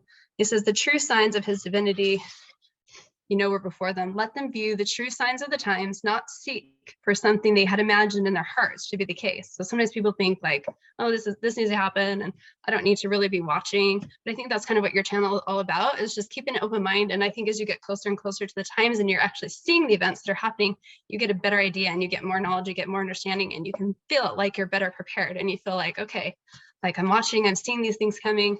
You can prepare yourself mentally, emotionally, physically, spiritually. And he says that the true signs were before them, and they could be read as easily as the signs foretelling the day's weather. And so it is today. The Lord has poured and is pouring out the signs of the times on every hand. He is showing forth the very things promised of old that are to herald the coming of the Son of Man. And the issue before all men is whether they are able to read the signs of the times, or whether they will ignore the divine warnings and continue on their godless course to ensure destruction. And he said, unto the true saints have this promise, unto you it shall be given to know the signs of the times and the signs of the coming of the Son of Man. And I think that it's, I know, Jared, you talked about this a lot, that we are told to watch, and watching is, I think, just a part of helping us to face reality. And it's kind of a good lead into where I'm going with some stories about like women and Mary Bethany and the role that women play. So let's go straight into that, because I think women do have a role as far as kind of preparing. I mean, the second coming, the big analogy is giving birth, right? So women know a lot about this. Mm-hmm. Yeah. So. And, just a little anecdote. I think it was was it the last time? Maybe it was 2 times ago when I was talking to Rabbi Gerfing. Their view of men and women is, and I'm not saying necessarily that this is right, but it kind of rings true a bit. Yeah. That they view man as the inferior creation because man was made from the earth, but woman was made from man. And I think, I know, okay, so I don't want people to like lose their minds over that, because I'm not like pushing like a feminist thing, right. But what I'm saying is that women are more refined. There's been times when I've compared men and women to hardware and software, where for a computer system to work, you need 3 things. You need hardware, so you need a keyboard, you need a monitor, microphone, whatever is you're trying to do, but it doesn't do you any good just by itself. And what's really, really valuable is the software, the thing that's more intangible. It operates kind of like on a higher level than just like buttons on a keyboard. But they have to work together. They complete a system. And then the third element would be the user, which is the human being, which I think in our case, like when you think of a marriage, that would be Christ, or that would be God. You've completed a system, and now he directs you. And then, we'll continue that into the eternities once we have our own spirit children. But when it comes to women, it's like, well, it's just like that. Software comes from, you have to have hardware first. You can't just like, you can imagine code, or you can imagine it, but it's like intangible until you have the hardware in place first. Then you can. And I think that it's like along those lines, symbolically, why Adam was created first, and then Eve. It's the same with like the sun and the planets. Like according to science, planets are essentially created from stardust, like their host star essentially, but Yeah. it's like the Yeah. same thing. You can't have life on the sun. Like I hate looking at the sun. It's just like, oh, but like you have planets that are beautiful and they're hospitable, they can Yeah. support life, and they work together so that, so that that can happen. So anyway, those are just some of my thoughts about that. No, I think those are really great thoughts. And I think a lot of it comes down to really just put aside our insecure feelings about like who has the better gifts, or who, there's always that insecurity there. And maybe particularly for women, it has been the case. There's been a lot of oppression of women in the history of time. But I think that like what you're saying is true, just in the sense that a lot of these, things, these symbols, they tell us about things that are intangible and complex. They're things that we learn by the Spirit. And so anyways, that's a perfect lead in. So talking about like the stardust as being the beginning of all things, let's go straight into a little bit about the stars and women. So that was a perfect lead in. Oh, good. Oh, let's see, I can't quite share. I think it's disabled. Sorry, we started up a new Zoom, so I have to switch that, or I have to click that option. Okay, you should be able to do it now. Oh.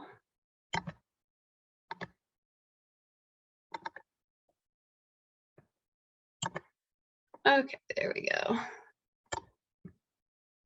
Okay, so I want to just go to, okay, so here we are. So this post is actually a very, very special post to me. I feel like my words can't even begin to describe this experience, just because the story means a lot to me. And I think it's this, the scripture story and all these things kind of tying together. So just kind of starting out with, so the revelation, going back to, I don't know if like maybe people remember the Revelation 12 signs. So there was just a lot of kind of to do online. Christians, people all over the world were kind of going crazy about this. They were saying, oh, there's gonna be the rapture, all these big things already happened. Nobody knew what exactly was going to happen on this day. And so basically you go back to on September 23rd, 2017, there was a sign in the heavens. And you have this aligning of the planets and constellations. And, it's interesting because I kind of found on like searching for it, I found that John Pratt had posted this article, and he is a member of the church that he's in astronomy. His profession is like teaching astronomy and also like kind of going into prophecy. And so he basically confirmed that like, yes, this was a rare thing. His take on it was from what he knew was that this happened in 2 BC. It happened in 1832. So during the time of the restoration, so you have the birth of Christ, you have the restoration, and then you have the latter days with us right now. So yeah, it's has a lot of interesting symbolism in the scripture. And kind of what caught my eye too is that so just to review really quick about kind of what it says, if you're not familiar with it, just a few verses of it. It says, and there appeared a great wonder in heaven, a woman clothed with the sun and the moon under her feet, and upon her head a crown of 12 stars. And she, being with child, cried, travailing in birth and pain to be delivered. So we have a lot of very second coming. I mean, this is Revelation 12. So this is like second coming imagery.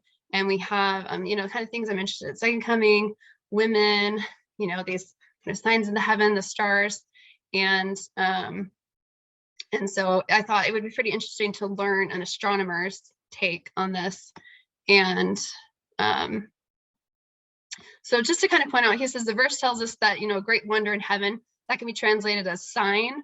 And the word sign referring to the heavens often means constellation. So when someone asks like, what's your sign? And the answer would be, the name of that constellation. So the prophet Joseph actually changed the word wonder in this verse to sign, which is consistent with that interpretation. So a lot of times Joseph Smith was very much like, no, it's exactly what it means. And this, what the scripture says is what it means. And so here's kind of just a picture of what was going on in the sky. So there's a lot of, speculation for people, what's going to happen.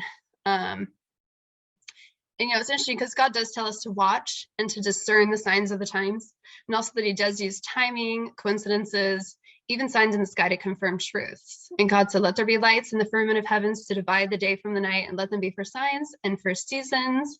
So I turn that into a rainbow, and for days and years. And while everyone was watching for a huge event to take place, I looked on that day and I noticed that it was going to be women's conference. And I thought, oh my gosh, women's conference. So you have like the women in the sky, and we're going to be hearing a special message for women on that day from the Restored Church of Jesus Christ of Latter-day Saints. This is God's word that he is going to be putting out there through women's conference. And there really is nothing more powerful than God's word. So I was very excited. I'm like, what are they going to say? And so before that, though, here's like a little background as to what got me interested that there might be something to this. So it's kind of interesting because my maiden name is Washburn, and this line, it goes back to Abraham Washburn. He was he converted the church, was a very close friend of Joseph Smith. So lots of great stories there. He was actually converted by Parley Pratt.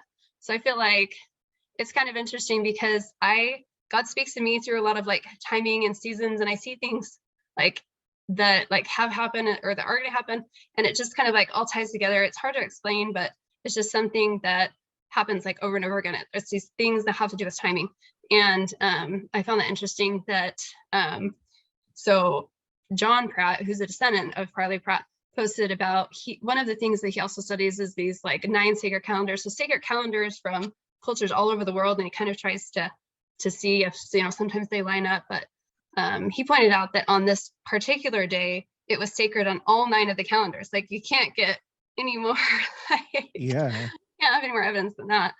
And that being said, I found it interesting that you talked about the Pratts, Orson Pratt and stuff that they said, because I will actually say that from that website, I wouldn't recommend going into a lot of stuff on that website because he eventually gets too far out there. I feel like just like his ancestry, he kind of goes a little bit too far with some of the stuff, whereas I like to stay really I don't like to get really carried away with that stuff, but I felt like but that doesn't mean that he does not have that expertise of like confirming this is what's happening in the sky, and these are also like things that happen, pointing out those facts with that expertise.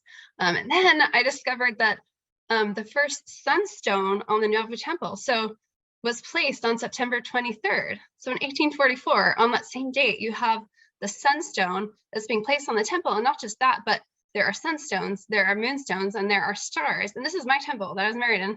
And so I love that. And they were actually placed in likeness of that sign. So those like imagery and those symbols are on the Nauvoo Temple, point us to the Revelation 12 scripture. And that there's actually a hymn. It was the first on the original hymn book, the first hymn. So in our current hymn books, that's not true, but back in the day, the first hymn was actually written by Parley Pratt. So you have this connection between the Pratts and the Revelation 12 sign. And this song, the first song was The Morning Breaks. And you can click on my website to kind of read that song. It's kind of a cool thing to look at the words. But anyway, so this connection and witness caught my attention because, I was married in the Nauvoo Temple, and that whole thing about, the Pratts and the Washburns. And I felt like now his ancestor was kind of pointing out these truths about, Revelation 12, and thought that was kind of interesting. So if you look at also my ancestor, he said that, so he's documented. So I have this documentation of him exclaiming to everyone, once he got baptized, he said that this new gospel was like a light in the darkness, and he thought everyone who heard it would see the beauty of it. So he's talking about this light and this beauty. And to me, that's the imagery evoked by the Revelation 12 scripture, is this light and this beauty. And you also think of the brightness of the sun, like the celestial kingdom, and you have kind of this imagery of this celestial, beautiful woman. And when he was first baptized, he was just telling it, he saw it. It was like he saw, imagine him seeing like the sign in the heavens, but in his heart and his mind's eye, he's like, the gospel is this amazing, wonderful thing. He's trying to tell everybody about it, but not everyone sees it. It's kind of like the 12 sign, like it's happening, but you actually can't see it because it happened in the middle of the day in the brightness of the sun. So you have to rely on others and tools to see it. Like, it's almost like you have to use your spiritual mind to know that it's there. And so he sees it, but his wife is completely against it, like adamantly against it. But it was kind of cool because Joseph Smith actually prophesied that within a few weeks she would be baptized, and eventually she was. And then later on, she was actually told directly by Joseph Smith that her place in the celestial kingdom was secure on account of her liberality. She's very charitable and generous and such. And so that was kind of cool. Just So not only are these like lights and the stars and planets aligned in a manner to display this glowing woman or symbol of the church with all the celestial bodies in the right place, but also the planet Jupiter spends about 9 months looping in that womb area. So, I mean, the constellation there is made in the likeness of a maiden, it's a woman. And then you have this, symbolism of the child, and it's there for 8 months. And then it actually exits, like, you see like what the astronomers are pointing out, and it's like, going to be birth, and it was going to be birthed on the 23rd. It's like, okay, what's being birthed on the 23rd? Just another side note, what I thought was kind of interesting, that the blood moon tetrad. So, you also had people all around, Christians already, the blood moons, and what does it mean? And I thought it was interesting, just the interesting fact that 3.5 years before this Revelation 12 sign, that was when the first like blood moon happened. And Revelation 12, it talks about that time period of 3.5 years. So just another kind of tie in there. But anyways, another little like personal note that I thought is kind of cool that pulled my interest into it as well is that if you think of September 23rd, like you're thinking of a woman giving birth, the pregnant date for that is like the 0 pregnant date is actually like my birthday. And then the conception date is actually my mom's birthday. I just thought that was pretty cool. I actually like just barely discovered that. And so again, it's kind of like, that was such a treasure, because that was after I was doing all this work on it and I hadn't known that. But again, it's like those symbols and just building up, right? And I feel like, looking at all the things I'm saying here, this is not like doctrine or things. It's kind of like how God just points things out and makes things special, and he likens it to our lives. And I think that's kind of just how things work in the temple as well. And and what's fascinating though is that because like you're not going to necessarily hear this, in general conference or somewhere, but the fact that, because I didn't know until that this was happening during the women's conference. And what's fascinating is that, it's that same year that you had the eclipse. Everybody knows about the 2017 eclipse. And the path of totality went over all the church sites in Missouri. Yeah. And it couldn't go further north or further south, or else some of the sites would have been missed.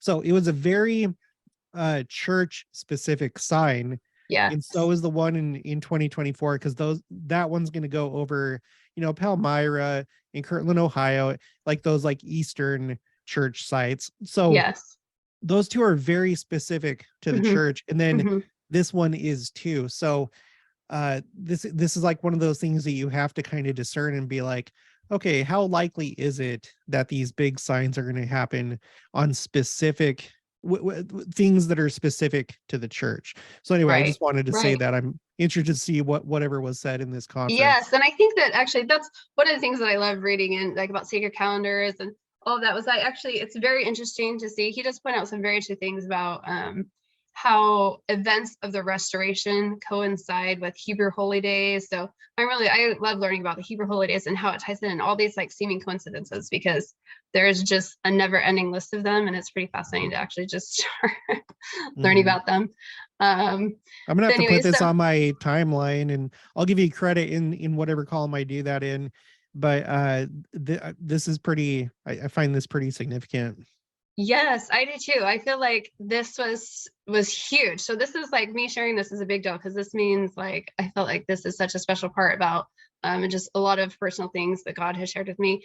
And I feel like, for me too, as I, this thing that with timing and all of that, it kind of helps me. I tend to struggle a little bit with feeling shy and being fearful or anxious about things. And it doesn't always show. Like I'm a pretty outgoing person, but on the inside, I struggle with that. And it kind of steers me back to remember to seek first the kingdom of God and his righteousness, and all these things will be added to you. Therefore, do not be anxious about tomorrow, and that the women of the gospel are here for such a time as this. And then President Monson, he said, this is your day, this is your time. And later, you talked about, the eclipse and all that, but there's actually kind of a tie-in to this, because this happened and then you had the eclipse that was right after that. But that eclipse was actually on President Monson's birthday. And I'm going to go into what Sister Eubanks said. I feel like hers was the opening talk of this, and she ties it all into like President Monson and what he says. And it's about like, anyways, this is your day, this is your time. And so because of this, I always look for the beauty in God's timing for my life. And I feel like because I'm looking for it, God manifests that in kind of special ways. So let me say something really quick. This is just for everybody. you know, there isn't one of us that can pick up on all the signs. Like it's a group effort, it's a church wide effort, whether you want to share them here on Yeah. this channel or share them with Jen or whatever. It reminds me of how when I was in the army, one of the first things that they teach you is the concept of 360 security, which means that say you're on foot, okay, it's a ruck march, you don't have vehicles, and you're going in some remote location. Since you don't have tents, since you don't have you know vehicles or anything like that, when the company commander or whoever picks a spot to camp out for the night or for a few days, the way that they set it up is there's a perimeter, and what you do is you're given a certain section, and that's where you stay all day on your stomach, and you're supposed to watch your sector, and they give you these Yeah. papers where you're supposed to like kind of map out your sector, like what your field of view is. Oh, there's a hill, there's a tree, there's this, da da da. Yeah. That way, if you see something, you say something and you report Yeah. it back Yeah. so that the Yeah. company commander and top enlisted people can like make decisions, right? And Yeah. so Yeah. on this channel, as everybody knows, this is one way to do it, and it's not just me, there's other channels, but I find a lot of value in reading all of your comments and your emails. I wish I could get to all of them, but I can't, just because of limitations on me. But if you come across something, bring it up, tell somebody, because otherwise, other people may not know. I don't know how many Right. people knew about this, for example, Jen, this was on the General Women's Conference. So Right. I'm Right. just bringing I that mean, I up. went back to your channel and you've like, because you have all this information coming, and that's what I love about your channel so much, because I know like I'm like discovering things. I'm like, this is amazing and it's exciting, and it's very thrilling, and just it keeps like it's like the wonder and beauty of the gospel Yeah. and watching. And I feel like that's why we've had so many experiences where like I'll say something or we're just on the same page, and it's just kind of, I guess, teaching me that principle. And you think about, going into the millennium, and it's all about this, we need to be of one mind and one heart, and we need to, work together. No man can do anything by themselves, and we all have something to contribute when we put it all together. So Yep. yeah, I completely agree with what you're saying, as usual. So anyway, so in this Revelation 12 imagery, so following on the exact same day as Women's Conference, and so of course I was so excited to hear what was going to be said, and it was Sister Sharon Eubank who gave the first talk, and her talk was a command for all the women in church to turn on your light. So you think of these beautiful lights in the sky and the sun and the moon, all these heavenly lights. And she says, turn on your light. And I was like, oh, this is going to be good. And she says just a few quotes. Like you have to read the whole talk, but she says, the prophets are calling on us, my sisters. Will you be righteous? Will you articulate your faith? Will you turn on your light? She opened by saying, you might not know this. And again, this is like a special timing thing, like, oh my gosh, this talk could be any more perfect for what I'm feeling and thinking. You might not know this, but President Monson and I are twins. On the very day I was born, in the very hour in Northern California, the 36-year-old Thomas Monson was sustained as the newest apostle. She says, I love my special personal link to the prophet of God, President Monson.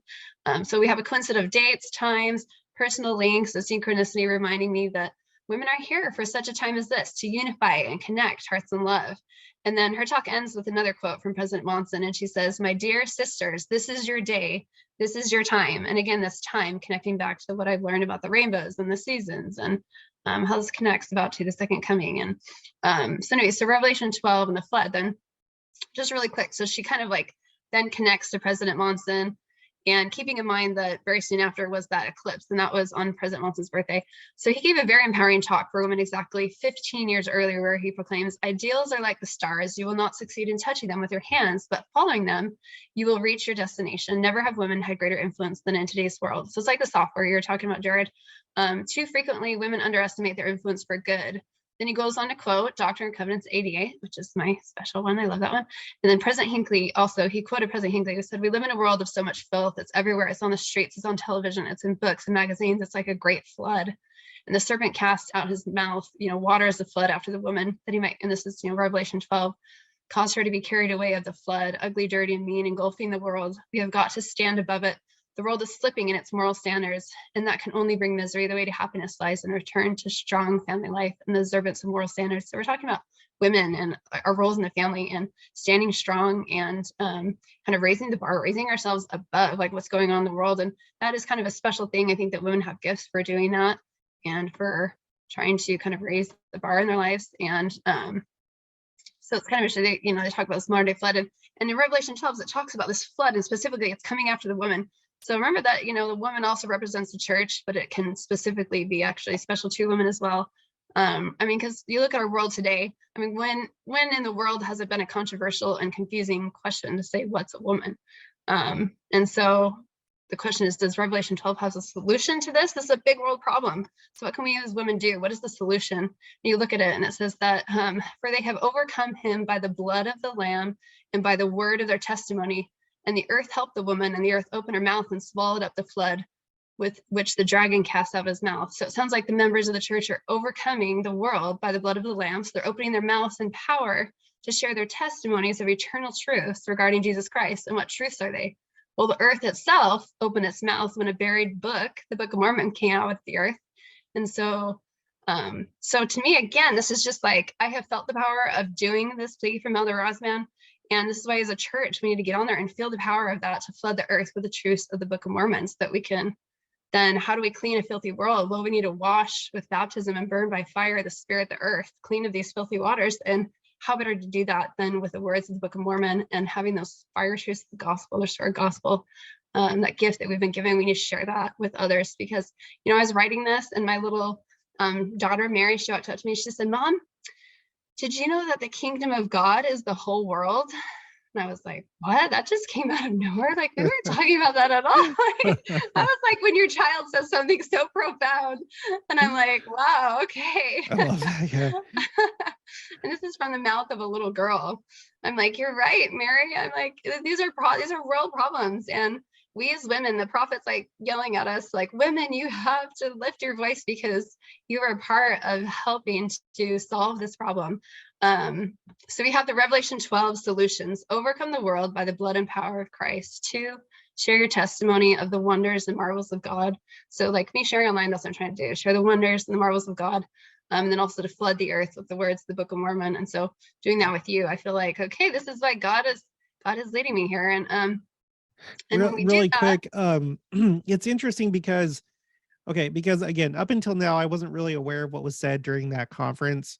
yeah, But like, it's interesting because if you think that President Nelson just decided, oh, women, we need to start mobilizing women, essentially, that like it was his idea, oh it doesn't no, appear that that's the no, case. Like, no, we not at all. know that at least as far back as Spencer W. Kimball, he had that prophecy, although it seems like maybe then wasn't necessarily the time, it was more for now. But the fact that she said this is your time, and it was during President Monson's time, that they were probably thinking about it. And what's Yeah. interesting is that it was during President Monson's time that you saw another concept kind of come to life in the rising generation. So you have the rising generation that seemed to be really key, especially when it comes to like actual missionary work, like going out and being missionaries. Mm-hmm.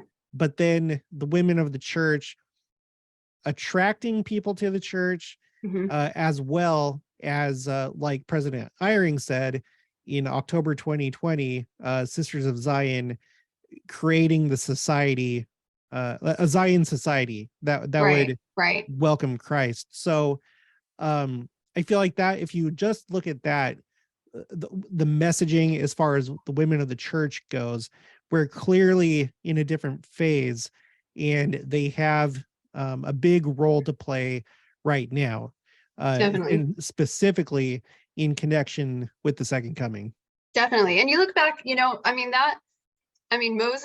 you go back to the days of Moses, he was trying to create a nation of priests and priestesses. And then you have Joseph Smith, who was very much like, women are, it's men and women. He said it's a nation of priests and priestesses. He would go to the Relief Society and talk to the women about this. Like, we want all of you to be, conversing with God. and to be, all in this, putting everything in, and we're going to work together. And you wonder if maybe part of that not being fulfilled was the cultural baggage that would hold women back, because all the culture of the world, and maybe it's just too hard for everybody. And I think maybe now some of that cultural just in the entire world has been lifted, and so maybe it's easier to fulfill this kind of like divine guidance that they've been trying to do since the beginning of time to make this happen. And maybe a part of the way women have been so oppressed, like we couldn't rise to that state until we released kind of that oppression of women. And I think just the world itself has released a lot of that. So it's kind of like we have this opportunity as women to do things that no one else did even just 100 years ago. So Yeah. so it's kind of looking at what is that special opportunity you have as a woman to be here on the earth right now. And Satan's probably played a big role in that, because he knows Yes. that Yeah. women in general tend to be more spiritual. Just they're naturally better, because men tend to be more narcissistic. Men tend to be more competitive, controlling, stuff like that, which there are healthy levels of that when it comes to like, because men are made to kind of like keep order, just like how the sun, it kind of like it organizes everything in the system. It gives order to things. Yeah. But when it goes beyond that, then it starts to smother the purpose of everything else. And so Satan's probably really wanted to like for women to shut up, because he doesn't want goodness to come out into the world. All right. So it's interesting. So we had talked about kind of that connection between Pratt and all these things. And here's where Pratt comes onto the scene again, and connecting. The question is, when do we see the fulfillment of this? So we're wanting to cleanse the earth and the state. And we have this prophecy of, righteousness flooding the earth and the burning of the earth. And it's kind of interesting because Elder Orson Pratt, he said, when Natick people obtained the presence of God and their gifts of translation, they attempted, but were not able to spread the gospel across the world and usher in an era of millennial righteousness. The world's rejection of their witness and testimony, again, you go back to the Revelation 12, this witness and testimony actually being spread throughout the world. And this is what brought about the flood. And they mourned and prayed mightily with a combined voice that they might be privileged to see a day when that righteousness would flood the earth and evil would not be found upon her face. So I think women do definitely play a special part in that. And those are things that are going to happen before on the second coming. So again, that ties it back to that whole flood the earth rainbow, that which we discussed. I won't go over that. But so going back to that September 23rd with Sister Eubank. So I thought it was really cool that Sister Eubank was the one to give the opening talk for this, because she is, first of all, she's an unmarried woman. So that's kind of a historical type thing that she's not married. She's able to have the spot, but she also is the only woman to ever concurrently head the humanitarian arm of the church while also serving in the General Relief Society presidency. So that's a pretty historical thing for a woman in a role in the church. And also you think about this woman clothed in the sun, there's this celestial kingdom thought. This is like charity, right? Being clothed with a bond of charity. So there's all this imagery that really ties in, and for to have that be like the head of the charitable organization of the church and the women's organization, I mean, you have this like I can't think of a better symbol or the better person for this person to give this talk about the sign of the woman on this day. And so this is like so amazing. But anyway, so like I hear actually in my stake that Sister Eubanks, this is after her talk, and she just holds a special place in my heart. I hear that she's actually coming on my 15-year wedding anniversary. So the night that my husband and I are going to celebrate our 15-year wedding anniversary. And it's kind of cool because this concept of, this celestial woman, that's like wedding imagery as well. So, and there's also that link with the President Monson's talk being 15 years before and the flood. And so it's this really cool link. And so she has this special fireside, and there was something like that went wrong, that just for whatever reason, not very many people showed up. I think there was like some error in like location or something, but there were maybe only 30 people there. It was a very close, intimate group. And I just like sat there and got to listen to her. And I actually also got the opportunity to minister her. I was able to make her some homemade bread and some homemade jam, and just I wanted to bring her like the best thing. And I had written this note like from my heart because this meant so much. And so I kind of just share a little bit about like here, I basically kind of just shared like what was in this note, and like how that like I have had moments in time in the church where I was struggling with, the role of women, or just even how the scriptures, there aren't like a ton of women in the scriptures. And so when I'm looking, and if I as a woman want to be a part of the scripture story, I want to have these experiences, like I don't have too many examples to look to. It's like as men do, right? But that being said, what I did is, I went to the temple and I prayed about it. And this was actually the beginning. I got a really amazing answer. This was actually when I was celebrating my 30th birthday. And this was like my first important, like real dream or like obvious revelation that I've ever had. And it was about the story of Mary of Bethany. And I feel like this just kind of set me on this track to where all the things that I've learned up until this point. So this is kind of the beginning of where I really started like digging into the scriptures. Before that, I actually had the scriptures. I had a hard time. I struggled with them. And what I did before that point was I decided like, I struggle with scriptures. I wish that the scriptures were my gift. It was not. I would just always fall asleep or I couldn't hold my attention. What I decided that I was going to do was that we were going to go on a vacation. My excuse was I don't have time. Like I don't have time to read the scriptures. I'm too busy. So I just felt like when we went on this vacation, I was like, I am going to just read. Like I'm going to give this vacation to reading with the thought that maybe the Lord will bless me to have a better understanding of the scriptures. And so during that time, I just wrote a ton, and I continued to within the year actually read all of the books of scripture and all of the manuals. And after that point, it's just been like, I love it. It became something that I love. So that was kind of cool. So that kind of had a special place in my heart. And I feel like the story of Mary of Bethany has like such a big deal to do with sharing the gospel, because you just look at the scripture. So you have to look at the Joseph Smith version, because at first glimpse it looks like the Joseph Smith translation just makes it like a little bit wordy, but if you really look at it, it's actually a chiasmus. And so chiasmus is emphasizing the importance of something and kind of adding some beauty to this truth. But what we learned about Mary Bethany, her story, it says that she hath done what she could, and this what she has done unto me shall be had in remembrance in generations to come, wheresoever my gospel shall be preached. For verily she has come beforehand to anoint my body to the burying. Verily I say unto you, wheresoever the gospel shall be preached throughout the whole world, this also that she hath done shall be spoken of for a memorial of her. A memorial is indicative of temple, covenant language. And you think about what Mary of Bethany did, and she, at that time, it's kind of like, for me, there's so much that I could say about her. I'll probably do another post just about the story of her, but I suspect that there will be more revealed about this. But the main point of sharing is that she embodies like this principle that Christ needs righteous women who are articulate, different, distinct, and in happy ways. Mary was unafraid to be different as she let down her hair. So she exposed her hair and washed his feet in this public setting with all of the apostles there. It would have been very taboo at that time. And she served in the best way that she could without regard to the criticism around her, which she inevitably did draw. We have Judas who said, why was not this ointment sold for 300 pence and given to the poor? So she had this very expensive thing. And I actually have right here, this is a gift that my husband got me, because this Christmas is an actual alabaster. She had an alabaster box and she broke it open, and then inside was spikenard. So this beautiful smell. And so like by her doing this, it was kind of this beautiful, just letting the love flow, disregarding what other people would think, and just letting that love in her heart and the spirit tell her to do.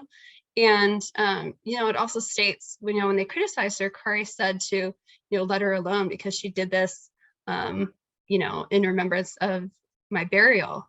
And so it's kind of revealing the fact that she had this knowledge where you think about the crucifixion came and how just surprised it was. Not like all of the apostles, Peter, James, and John, were like, okay, we're getting ready, like this terrible thing is coming and the crucifixion's coming and it's going to be the most awful, the hardest thing, but at the same time the best, the most glorious. And I feel like Mary of Bethany embodies the stance that we should take to the second coming, because I think that the events leading up to the second coming, you think of the imagery they use, and it's like the giving of birth, and giving of birth is really hard and terrible, but it's also really great because of what comes of it. It's the same with Christ. And so I think Mary kind of embodies how we should, how should we make our stance, like in our attitude towards what is coming. And also the fact that I find it very interesting that it was, a woman who really had such a good idea of what was coming, that she knew exactly how to like prepare and respond. So much so that Christ said that wherever the gospel is preached in the whole world, that we should remember, this act and what her example. And so anyway, so I've just been very tuned into this. So, and you see kind of, women playing a large role in preparation for Christ's coming. So as I'm talking to Sister Eubank, I just kind of explain how this role of women and preparing for Christ. And I actually think that when the events of the second coming happen, there might be a lot of people that it shakes their testimonies, because when things get really hard, they might say, well, why didn't like their prophet and the apostles spell out exactly all these like really hard things? Why didn't they like spell it out? But I think there are always parallels. And if you look at kind of the crucifixion and the resurrection as a parallel to our time for the really hard tribulations and also like the great things, that just like Christ was kind of like, he spoke about it, but still people didn't quite understand that he was going to die, that it was going to be as difficult as it was, and also glorious, right? And you look at how Mary dealt with that, and she dealt with it with love and worship. And I think that can tell us a lot about how we should deal with difficulties in our life. I think that worshiping isn't maybe something we overlook sometimes. So anyway, so that's why I really wonder about the millennium, because there might be a lot. I feel like there's going to be maybe a shift of, I don't know how to word this. Okay, let me put it this way. Let me put it this way. This is another thing that the rabbi said, because we actually talk a lot, me and him, about men and women, because in Judaism there's a lot of just symbolism. They really focus on and man in woman is very important, right? We talk a little bit about Kabbalah, which is sometimes referred to as Jewish mysticism, which also has to do a lot with masculinity, femininity. And I was talking about how, okay, so from a Jewish perspective, why is it that like almost all the prophets have been male, and this just naturally rose up, by the way. I wasn't like on a crusade or something like that. Right, yeah. And he was like, well, it's because men, again, this is Jewish thought. Men are the inferior creation, and so God gave them these opportunities to essentially be in leadership roles and improve themselves spiritually, because that does happen. If you've ever taught a class, if you've ever been called to a leadership role, you yourself are the one that probably grows the most and learns the most. And you think about this fallen world since the time of Adam and Eve being thrown out of the Garden of Eden. It's a really rough place. There's all sorts of crappy people all over the place. Everybody's just degenerate. There's fighting, and there's constant struggles for control, which leads to secret combinations and war and stuff like that. And so this period of Earth's existence is very fallen, and men are probably a little bit more suited, because they themselves, if you look back to that symbolism of man being made from the earth, we're living in a fallen earthly existence, but women are like higher. They're basically from almost like from a higher plane. And so I wonder if when this time is over, obviously men will still have important roles to play. And I'm not making really any sort of prediction, but I wonder if there's going to be so much more that women do. They're going to be able to release their full potential spiritually, whether that be teaching, ministering, some other doctrine that we don't know, in the millennium. Now that we've returned back to a paradisiacal state, we're not in the muck that we were before, where men are needed to fight wars, men are needed to Right.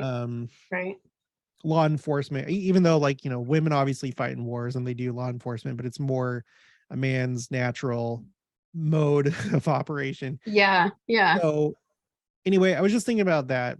That's interesting. That kind of that asset. I like that kind of imagery you said. It kind of goes right along with this of men, from the earth. And I like that. Thank you.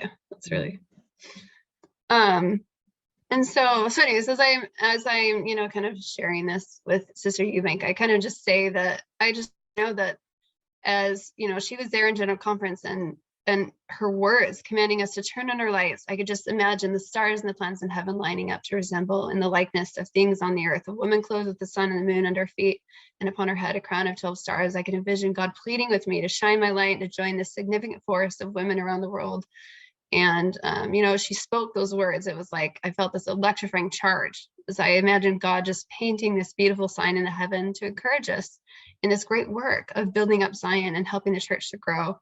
And then I kind of just said, perhaps like your birthday was a coincidence with President Monson, and President Monson being called was just a coincidence, but perhaps your words about the church growing, women turning on their lights at the same time as this highly anticipated Revelation 12 astronomy phenomenon was just a coincidence, maybe. But however, I mean, in that moment, I felt the power of the words of the prophet as she said, "My dear sisters, this is your day. This is your time." And I kind of just ended my note there, and I raced up to give her my note and to tell her that we're celebrating our 15-year anniversary and how it was really special. And she was so like awesome. She just like, before I could even ask her to take a picture or anything, she said, "Can I get a picture of you for my private Facebook page? So whenever I go, I highlight one person for my family to hear about." And I was just like, oh, that made me so happy. And anyways, so when it was kind of cool because just to also note that what she said. So she was there and she was in this group, and then she spoke again to a larger group, and this was in the larger group where her words just tied into all of this stuff so well that it was amazing. So this is what she said. I feel like it was notable for people to hear this. She said, "The church was organized on April 6, 1830, and the first thing Joseph Smith did was translate Genesis 1-8, which became the book of Moses. The church learned new stories about Moses and Enoch. Joseph Smith learned he was one in a line of dispensational prophets. He was carrying on the work that they started.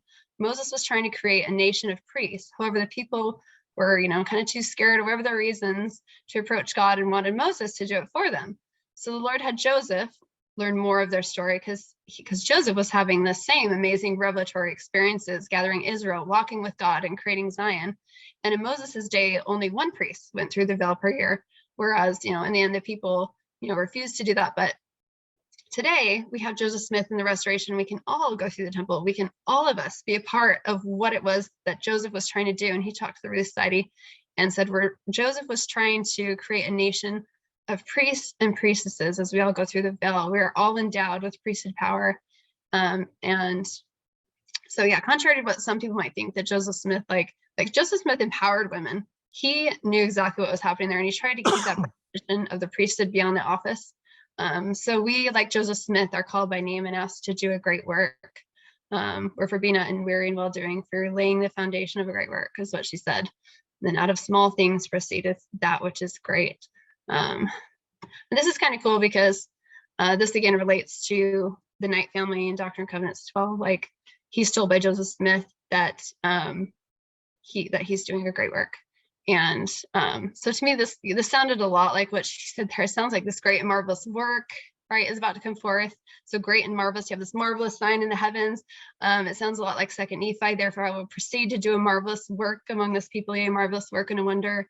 And then, the first verse in Revelation 12 is, there appeared a great wonder in heaven, a woman clothed with the sun. So you have all this like righteous woman imagery, and of course that typifies the church itself. So I felt like she told me exactly like what I needed to hear that day. And at that time, I actually, this is where I have like this other really cool experience. So she came, and then I felt like after what she said, I just had this really strong desire to just kind of be a part of these stories. And I was thinking about Moses and Joseph Smith, and we just happened to be right after she came going to this trip to Utah. And so we were up in the mountains in a cabin, and I took this opportunity. I thought, you know what, I want to pray in the mountains. We have temples now, so you don't have to climb mountains to go up there, but like, how cool would that be to just go pray in the mountains? And it was like, and I was thinking of all these things that Sister Eubank was talking about, the sign and what this means for me. And at that time I was struggling with just some health issues, and I was trying to find solutions for that. And it was as I was praying, it's like the sun like burst through the clouds and the trees. It was just like the experience I saw with the rainbow. And it was like, just like the story of Moses, it was like the sun on his face. And so it wasn't probably like Moses was like translated or whatever, but it was more just like the sun itself came through. And that was really cool. And then in the story of Moses too, right after that, it's like after the sun and the Lord, then it's like Satan. And so as soon as I stood up, I was completely alone. I was in this big field and there was this giant bull, like a black bull at the other end of the field. And at first I was like, oh, no big deal. But then all these like stories keep coming to my mind. I'm like, I've read so many stories about like bulls. And if you get too close to them, they'll just absolutely like maul you and knock you down. They can be really aggressive. And I'm checking it out and sure enough, it's not neutered or anything. So I'm thinking, oh my gosh. And I have all this Moses imagery. I'm like, oh my gosh, it's Satan. I'm going to die. No, I'm like, I have to have faith. It was just this really funny experience. And anyway, so I just say a little prayer and I'm like, no, I'll be okay. I'll have faith. And sure enough, I was, but I did get like my answer that day. And I liked your post yesterday actually about like the destroying angel and the word of wisdom, because that was the answer that I got. It's like, if you want a blessing, go to the scriptures and find, you have to follow the commandment that gets you that blessing, or at least go and like understand that that's what you need to do and do your best, right? And Christ will fill in the rest. But after that, like I went on a 40-day, like just a really strict Whole Foods diet. It was really hard. It's not my strong point. After the praying experience. Yes. Yeah. I was like that. It was not the answer I wanted, but I was like, okay, I got to do it. It was really difficult, but then 40 days exactly. So I finished this challenge and it was very strenuous. I like food and I like sugar, but after those 40 days, this letter arrives in the mail. And so it's from Sister Eubank, and she said, like, Dave and Jennifer, this letter is belated, and I hope you realize how sincerely it comes to meeting you during my visit to Washington. It was a wonderful blessing. Seeing you on your anniversary, choosing Halfway to attend a leadership training says much about your character. Anyways, and she just basically like just wrote this really sweet note, which is really special considering, everything that meant to me and the fact that it arrived 40 days after that. So to me, it was just this, just a beautiful thing. And this just kind of, again, just emphasizes these beautiful miracles that can happen in our life when we're reading the scriptures and we're trying to liken it and we're trying to just do what we need to do. And God will just like rain these experiences down. And so like, just kind of like on top of that, we had talked about how, that kind of coincidence about talking Hannah started and all of that. And that kind of ties in with the Revelation 12. Like the reason I have contact with her is because of this Raising the Bar Facebook group. So I just wanted to kind of put that awareness out there too, because again, I think women have a special place to play as far as raising the bar in our lives and kind of holding the line and doing those things that are hard rather than just compromising and everything and like, well, everybody's doing this, or like using the world as our standard, right? Like as long as we're a little bit better than the world, then it's okay. But just holding ourselves and trying to be that example and show like, no, like when we're keeping the commandments, they can bring us so much joy. So I kind of just go over that a little bit. And what we had talked kind of about the Knight family, but I think it's interesting how the Knight family kind of ties into this as well, just as far as women. I think it's kind of a super interesting coincidence considering the Knights were considered like a family of first. So you had, on your channel, you had the Knight descendant and then the Smith descendant, and then now another Knight descendant, and the Knights were like the first marriage that was ever performed. They're kind of this family of first, the first marriage, and like the first sealing. The first sealing that was done by Joseph Smith. Also, like the first miracle that was ever performed was on Newell Knight. It was like casting out the devil that was within him. And also Lydia Knight, she was the first person to experience like the gift of speaking in tongues. And they just provided a lot of like physical things. They provided Joseph Smith with a job and a horse and buggy, and the paper that a lot of the scriptures were written on, the food, the money necessities. They were the first people to speak to Joseph Smith after he was given the Book of Mormon, because he was living at their house and he was using all their stuff. Like Joseph Smith rode on the horses to go date Emma and to go get the plates. And the whole family, like the entire Knight family, made up 2/3 of the entire early church. So when the church first started, it was like this big family. And so they were kind of this like beloved and faithful family witnesses of Joseph Smith. And I find it fascinating that like in 1832, so the time of the restoration, there was another Revelation 12 sign in the sky. And then shortly following that, you have the church is blessed with an outpouring of the Spirit, like on the day of Pentecost. So it sounds like they were given these wings like eagles. And Joseph Smith wrote, much exhortation and instruction was given. The Holy Ghost was poured out upon us in a miraculous manner. So you have kind of, it sounds to me like kind of what the prophet's saying now, like miracles and we're being given wings. And this all has to do with this Revelation 12 imagery. And Noel Knight at the time was filled with unspeakable love and peace. And he saw a vision of the Savior and learned that he would someday be admitted in the presence of the Lord. So he's having this celestial kingdom experience. And then, they're there in this meeting and it's Joseph Smith and just a few other people. And he says, if someone will rise up and open your mouth, it shall be filled and you'll speak in tongues. And it was, they said, Sister Lydia, rise up. And then the great glory of God was manifested to this weak but trusting girl. She was enveloped as with a flame and unable longer to retain her seat. She arose and her mouth was filled with the praise of God and his glory. The spirit of tongues was upon her. And she was clothed in a shining light so bright that all present saw it with great distinctness above the lights of the fire and the candles. So again, you have this like Revelation 12 imagery. And,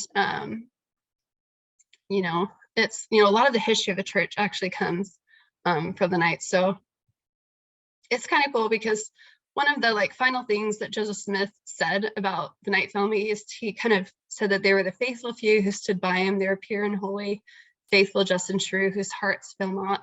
And he said that, to Joseph Knight, to me, there's this connection, like he calls him this faithful. It's about like his friend, like his beloved friend that never leaves him. And I find it interesting that it sounds a little bit like, if you think of how Joseph Smith's life parallels Christ, it almost sounds like Joseph Knight was kind of akin to John the Beloved in the sense that like he was just this beloved friend. So then again, you have kind of this connection to the Revelation 12 thing. And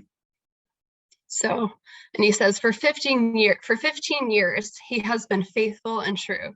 So in Revelation 1, John refers to himself as I, John, the faithful witness, and even-handed and exemplary and virtuous and kind, never deviating to the right or the left. Behold, he's a righteous man. So then now he's saying about Joseph Knight, he's a righteous man. May God Almighty lengthen out the old man's days. And it shall be said of Joseph Knight by the sons and daughters of Zion, while there is one of them remaining, that this was a faithful man in Israel. Therefore his name shall never be forgotten. So it's interesting because this is like a similar promise. It actually sounds a lot like the Mary of Bethany promise for Eli Sandy that, wherever the gospel is preached throughout the world, this also that she hath done. So I just want to fulfill that prophecy that I'm a descendant of the Knight family, and I can testify that he was a faithful man that supported Joseph Smith in the gospel and the restoration. I know that the blessings, everything that I'm saying, like that wouldn't have happened had he not made that sacrifice. So and you're carrying on the tradition. That's right. That's right. And I have no doubt that those ancestors are, helping and they're watching and they're interested. And it doesn't even matter if you're like a descendant of these people or not, because they themselves are not. They're so amazing because they had no idea and they did the hard work of jumping into the gospel. So they can be examples for all of us. And I think that like there's a reason that it says that my children will testify of me, because I think that their example, they represent like the church themselves. My favorite book is like Stand By My Servant Joseph. This is all about the Knight family, and it's like the Knight family embodies just the general membership of the church. So you're just, feel like I'm just a regular Joe in the church doing my thing. That's kind of what the Knights were. They're just always doing their best. So anyway, so it's just kind of interesting because we look at those things. It's, this quote from Elder Maxwell, the same God that placed the star in a precise orbit millennia before it appeared over Bethlehem in celebration of the birth of the babe has given at least equal attention to placement of each of us in precise human orbits so that we may, if we will, illuminate the landscape of our individual lives, that our light may not only lead others, but warm them and well. So kind of tying all this together, it's like God's in control of all these things, the times and seasons, our special links of love, our family history, the work yesterday and today. And, there's a few things that we can draw from that. That's to love God, to act in bold ways and worship love of God as Mary Bethany did, and to love one another and to minister to the needs of others in higher, holier ways, and support the marvelous work and wonder of the restoration as the Knight family did. And so you look and like, I feel like that talk about the woman, it starts with Sister Eubanks and that, but it just continues on. At the very bottom, I go into just all the quotes that it talks about, because it says that when this flood is coming, and it's this trouble, it's this problem for the entire world, as my daughter said, the kingdom of God is the entire world. But the solution is that the woman is given 2 wings of a great eagle. So this sounds like almost this Pentecostal, this pouring out, like these miracles and these great, President Nelson, the most miraculous things that are going to happen. And it's these spiritual like wings that are going to save us from these things. And anyways, and then I just kind of go in and you can see this whole rainbow of all the quotes that came out at that general conference. And then it really just continues in the rest of the general conferences to just hear all the wonderful things that they've said specifically about the women and their role. And yeah, and just, I guess I'll just quote one of where it says, we know that the culminating act, I guess this supports what you're saying, Charity. So we know that the culminating act of all creation was the creation of woman. We need your strength. I thank you, my dear sisters, and bless you to rise to your full stature, to fulfill the measure of your creation as we walk arm in arm in this sacred work. Together we will help prepare the world for the second coming of the Lord. So it's kind of cool. And I noted on here, so I find it only fitting that as I just like, I'm finishing this post, I get the text from Jared telling me my interview time. I'm like, oh, exactly. And that, we're scheduling exactly 1 month for my first ever post. And anyways, things are just like the next day, my friend that I've been wanting to forever, she takes out her endowment. And that was such like a special experience. And anyways, there are just so many blessings that have flowed from that. And I kind of just end this with my favorite song. And a few of the words that come from that are, it says that God of creation, there at the start, before the beginning of time, you spoke to the dark and fleshed out the wonder of light. If the stars were made to worship, so will I. I can see your heart in everything you've made. Every burning star a signifier of grace. I can see your heart 8 billion different ways. Every precious one, a child you died to save. If you gave your life to love them, so will I. Like you would again 100 billion times. You're the one who never leaves the one behind. And that's the beauty of the gospel, is that you can be a part of those miracles. And God, if you turn to God, God can make your life into something beautiful. And he just loves us so much. And I guess I just want to, bear my testimony that Joseph Smith was like an amazing prophet, and the work continues today as we read those stories. And for me, as I, look to the Knight family and the stories of Joseph Smith, that it comes alive, and the Lord points out ways that the story's continuing, the story's not over, we're all part of that. And if we just have the faith and we want that, and if we'll just like worship and we follow that example of Mary Bethany, and not be afraid to just like love God without abandon, and to do those hard things, because God will tell you to do things that are hard. So coming on to YouTube to talk about this was very hard for me. But I did it. And every time I do get out of my comfort zone and just do those things, he just pours out more blessings, and it keeps me going until finally, I think eventually I can finally just trust him. And even if it seems like insanely hard, I'll think, well, I already know that what's going to come from it, if we're doing God's will, it will always be worth it. Yeah. Well, thank you for coming on. I guess in summary, just to summarize this whole video, I feel like several different things. Share the Book of Mormon. Everyone share the Book of Mormon. And then let me know, because by you reporting your numbers, in me keeping track of it, I think it encourages other people to do the same, because we're doing a big project together. Make sure that you find and use your talents, because the Lord has a part for you to play in these winding up scenes. You have talents, whether it's doing a blog like Jen, or a YouTube channel, or some other thing, just find whatever it is, follow promptings, and you will do good in the world, and you will help prepare the world for the second coming. And then women especially, there are some very specific things that you're kind of in charge of right now, that is like your main role. And the two main things are creating a society, creating a church, a society to become like the city of Enoch, to receive the Lord when he comes, and to join with the city of Enoch, as well as attract people to the church, specifically the good women of the world. And like Sister Eubanks said, this is your time, referring to the women of the church. So your role right now is critical.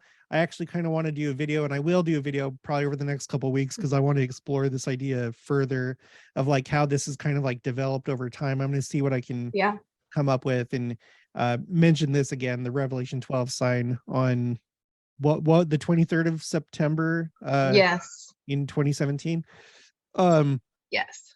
So, and then just all the symbolism about the Revelation 12 sign. It's very interesting. So make sure to go to her blog and bookmark it. And then hopefully, I'm hoping maybe she'll do a YouTube channel, because that'd be awesome if she did. Maybe I will. It was a question on my mind this morning. I feel like maybe I'm resisting. I think you could do it. I think said, you're very articulate, and I think you have a lot of good stuff to share.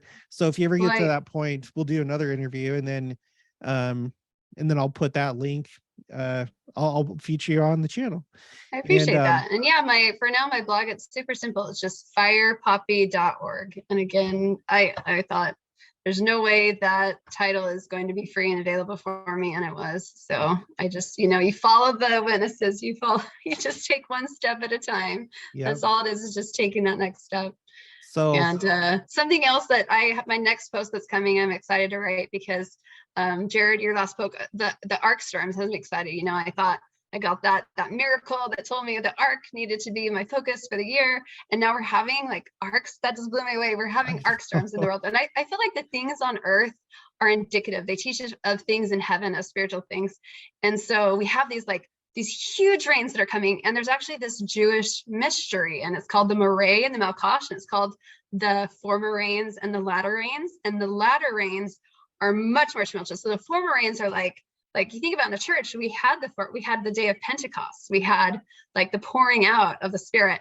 But they say the Jewish thing is, they talk about the Malkash, it's the latter rains, and these are the destructive rains. It's so much rain that it's like destroying things. But both are like this pouring out of the Spirit upon the people of God. And you have President Nelson talking about miracles, and then I have my experiences, and I feel like, and I have this really interesting quote. So I actually had a general authority tell me about this really cool thing that Elder Eyring said, this prophecy about like revelation pouring out upon the heads of families. And then we have anyway, so there's so much more. Yes. So I'll put her blog in the description below, so it'll be easy to find. Otherwise, just remember Fire Poppy. So really cool. Really like the aesthetic. I really like the subject matter of your blog. You have a sweet spirit. And then if you're new to my channel, if this is your first time watching, make sure to subscribe, like this video if you liked it, leave your thoughts and opinions down in the comments below, and then also make sure to share it with anyone that would be interested in a blog like this. And I'll talk to you guys later.